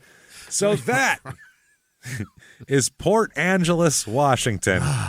And that is a twisted fucking story. That is as twisted a story Unbelievable. as we've ever had, I got to say. It's wild. It's crazy. I can't believe it worked. It worked. And then got out. Either way, he's in his own personal hell, obviously. Yeah. And so, I don't know. He's not going to do it again. We know that. No, yeah. Well, there we go. He served in his own head much time. So much time. So, but I don't Jesus. think it was enough still for what he did. No. That was bad. And this that was is a bad why thing. when you have mental health issues, fucking see somebody. Yep. As a doctor, he's got to be perfect, though. Yeah. It's the God complex there. So if you like that show, tell the world about it. Get on whatever app you're on. Doesn't matter whether you're, Spotify. I don't know if Spotify can do it, but Apple Podcasts or this one or that one, Audible, whatever the hell. Give a review. Give us 5 stars. It helps drive us up the chart, helps the show be more visible. So definitely do that. You definitely also want to follow us on social media so you can get all sorts of updates on everything we're doing. Oh, yeah. Social media is at Small Town Murder on Instagram, at Murder Small on Twitter, at Small Town Pod on Facebook is where you find all of that stuff. And then you also want to do Patreon. You know what? We'll do Patreon next. Let's talk about Patreon. Do Patreon. Patreon's our episodes are fucking great on Patreon. They're so much fun. They're fire. Hot fire. Get in there. They are. You get for anybody. It's $5. It's a cup of coffee per month. Not that much money, and you get the whole back catalog. We put out new ones every other week, so you're going to get new episodes constantly. This week is no different. You're going to get all the crime and sports and small town murder bonuses, because even the crime and sports bonuses aren't really ever about sports. They're always about just weird things. So for this week, for Small Town Murder and Crime and Sports, for Crime and Sports, what you're going to get is, and you'll get this, you're going to get players who like to pay for sex. Right. Which is hilarious. You don't want to hear about a bunch of guys getting busted in the act? That's awesome. That's hilarious. They got busted with their dicks in people's mouths. That's funny. While a gun's on them. People want to suck their dicks willingly, and they're paying for it. They're like, I want to pay for it. There's that. Then for Small Town Murder, you've asked for it, and we're finally going to talk about it. Casey Anthony, everybody. Let's talk about another 3-year-old who had a hard time, and Casey Anthony, who is one of the biggest liars I think the state of Florida has ever made, and that's saying something. So, it's wild shit. So we'll talk all about Casey Anthony and all of that shit there. That is patreon.com/crime in sports. And you should be listening to Crime in Sports. Seriously, if you don't listen to it, check it out. You go, I don't like sports. I understand you don't like sports. I get it. Fine. It's not about sports. Trust us. The only reason we tell you about the sports is to see why this person even matters. Why are people kissing his ass? Why are they letting him get away with all this shit? Oh, because he hit 340 last year. And then don't worry, he'll beat somebody up or fucking hit somebody with their Lamborghini and leave them trapped in a car and get a ride and drive away, or kill somebody or molest somebody. It all happens there. So check Crime and Sports out, please. And also keep an ear out for your stupid opinions, which will be coming as soon as it's happening. we are possibly allowed to put it out business-wise. Sure. Yep. Trust us, it's definitely happening. We know it's happening because it's done already. So we've already made an episode, so that's how you know it's done. And we're making it. Not doing that shit for nothing. It's happening. So I made a theme song, goddammit. It's happening. It's on. So get in there and do all that, and you will get a shout-out at the end of the show if you do that, because you're so goddamn wonderful, and we love you. And as a matter of fact, Jimmy, I need it right now. Hit me with the list of the names of the people who would never, ever, ever place our bodies in cars and push them into a drainage ditch, and then say they were insane. Jimmy, hit me with that list. This week's executive producer are Melinda O'Connor and her shattered ankle. She's having fusion surgery done. Jesus. Feel better. Shit. Good luck, Melinda. I can't imagine. You and Conor McGregor. Yeah, her Conor McGregor ankle. Adam Kanapakis and Holly Winter. They're celebrating 15 years together. 15. Hey, congrats. I could only do 9, and then I checked out. Emily Slack, happy birthday, Emily. Benjamin birthday. Sierra Matitero. No. Benjamin's got an Italian last name Jimmy can't pronounce. Benny C. Happy birthday, Benny C. Happy B. Happy BD. Benny C. HPD. Better than HPV. All right. Carrie McCall, Cameron, with no last name. Or maybe it's Cameron, that 90s R&B singer. Lori and it's always possible. Lori, the Stanley Cup champion Las Vegas Knights fan. Thank you so much, Lori. That was very nice of you. Other producers this week are the Scarlet Whore Beast III. Happy birthday. Janice Hill and Alexandra Jones, happy birthday. Sabrina, happy the birthday. phone sex operator. Look at that. I don't know if that's true. Rosanitis, sufferers everywhere unite. May you regain the power to stop sniffing bases. Gary remembered that last week. Somebody's last name was Rosanitis, and I said it was something about a baseball disease. Yeah. Eaton Areola is a great dude. Over there just eating on All right. Matt Earn. Chomping on nips. Ridiculous. Matt Earn? Ernie, maybe. I don't know. Sarah Crystal, Dan McNeil, Jason Sprague, Lynn Bollinger, Rebecca Minich, Wes Rurzenzinski. Holy fuck. Dan Herb, Will DeLulo, Maria Abracadabra, Abarca, Liberty Ray, Amanda Stewart, Alexi with no last name, Amy Pickney, Candace Merricks, A.M., Cody Giberson, Chrissy Walker, Casey Martin, Melissa Blue, Joseph Gill, Sarah Lloyd, user 123445, Kim Kopnack, Tiffany Webster, Lisa Wise, Eric Lazowski, Susie with no last name, Nicole Lemke, Arlo Vincent, Cade Bramlett, Sarah Almy, Victoria Harlow, Elizabeth Sturchelli. All right. Mama of 4 Beatles, Elizabeth Stockton, Rachel Quintero, Azalea Selden, Caitlin McAfee, Caitlin, nope, that's Kathleen Hernandez, Devin Buckley, Randall Thielmeyer. I'll never get this right. Cheryl with no last name, Emily Hastings, Briar Lee McClure, Anusha Storage, Jay Holt, NHI, Nee, maybe, Nguyen, Sloan H, Trevin Winters, Megan Swanson, Zach Wall, Samantha Miles, Amy Colby, Madison Reed, Beth Leggett, John Butler, Levi with no last name, Anthony Rodriguez, M. Ford 82, Donna Davis, Dominic Brown, Gary Mazeros, Kimberly Merlot, Anna B., Becky with no last name, Denise Danker, Paisley and Voodoo, Andrew the old Scottish cunt, Moore, Haley Boris. Oh, boy. Chris Delauder. Colin Rustin, Megan Cannon, Brandon, no last name, Brianna Suarez, Ronnie with no last name, Anissa Williams, Anissa? No, it's Anissa. I'll bet it is. All right. Peyton Stoppel, Spencer Helzebeck, Maria Lenz, Diana Zagardoz, what is this? Kasten Johnson. I know that person. That person's on Instagram or something. I know that name. Tony DeAndrea. Bailey Dutter. Amy Stokes. David Kuhlman. Cool man.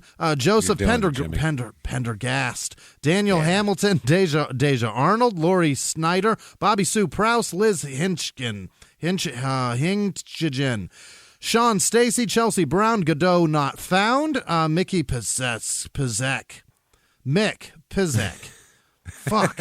Rachel Richardson, Brenda Smith, Lilu Dallas, Melissa Flieger, Jessica Paulson, Mr. Gamer Man, Shane Trim, Ava Scott, Eva maybe, Patrick Flynn, Millie Sauber, Thomas Walker, Kara Flower, Floffer, Mindy Winter, Sammy Wiles maybe, Emily Beaver, Bevan, Maurice Lewis.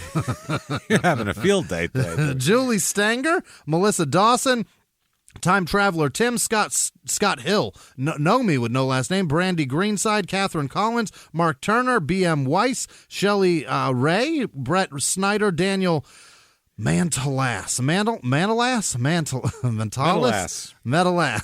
Stephen Davis, Jeanette Candy, Mike Aaron, Drew with no last name, Melissa Kettner, Catherine Barber, T. Horvath, Killian Casey, Alex with no last name, Heather Engelman, TJ Clementi, Nate Moeller, Brett Osborne, Thomas Arose, Tate Tata Kempf, Lynn File Kibler, I don't know. Amanda Anderson, Mitchell Corwin, Stacy Schenkel, Travis Arunda maybe, Lauren Hansen, Brittany Hayun, Lewis, it's Lewis Blake, April Morgan, James Galatzer, Christy Hayes, Steve Mazzotti, Jen Anderson, Ebony Sam, Alyssa Soriano, Jessica Reed, Jenny Murky, Caitlin Zemla, Tracy Thompson, Heidi Lewis Millard, Dogbite 409, old white guy, that's me, Josh with no last name, Jim Good, see you next Tuesday, pod, Krista Rootmanis,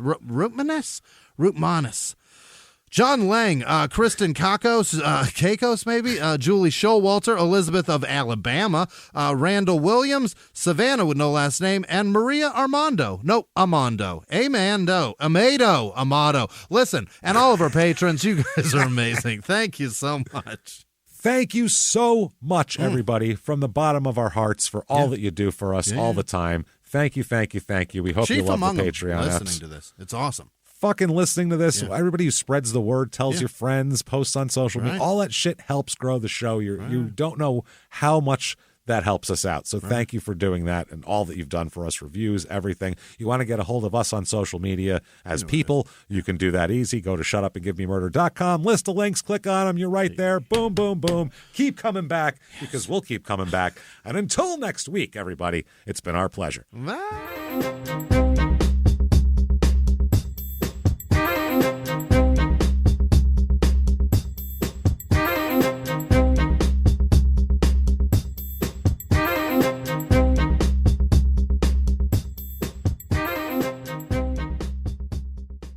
If you like Small Town Murder, you can listen early and ad-free now by joining Wondery Plus in the Wondery app or on Apple Podcasts. Prime members can listen early and ad-free on Amazon Music. Before you go, tell us about yourself by filling out a short survey at Wondery.com/survey. In the 1980s, a rosé swept the country. Hey, Mike, I really like this White Zinfandel. Well, good. Now put it down. We're going to try another one. White Zin became America's top-selling wine. But most don't know that this sweet drink has a sour history. What began in 1986 with counterfeit bottles. A big fraud, a multi-million-dollar fraud. Sent investigators chasing one of the most powerful families in the business, the Licciardis. But the closer the feds got to them, the more dangerous things became. It's a story of deceit. At the time, I was paranoid. Threats. You touch my kids, I will kill you. And murder. With a .22 caliber bullet to the head. What started with a scheme to mislabel wine spilled into a blood-soaked battle for succession. Welcome to Bloodvines. You can binge listen to Bloodvines exclusively and ad-free on Wondery Plus. Join Wondery Plus in the Wondery app, Apple Podcasts, or Spotify.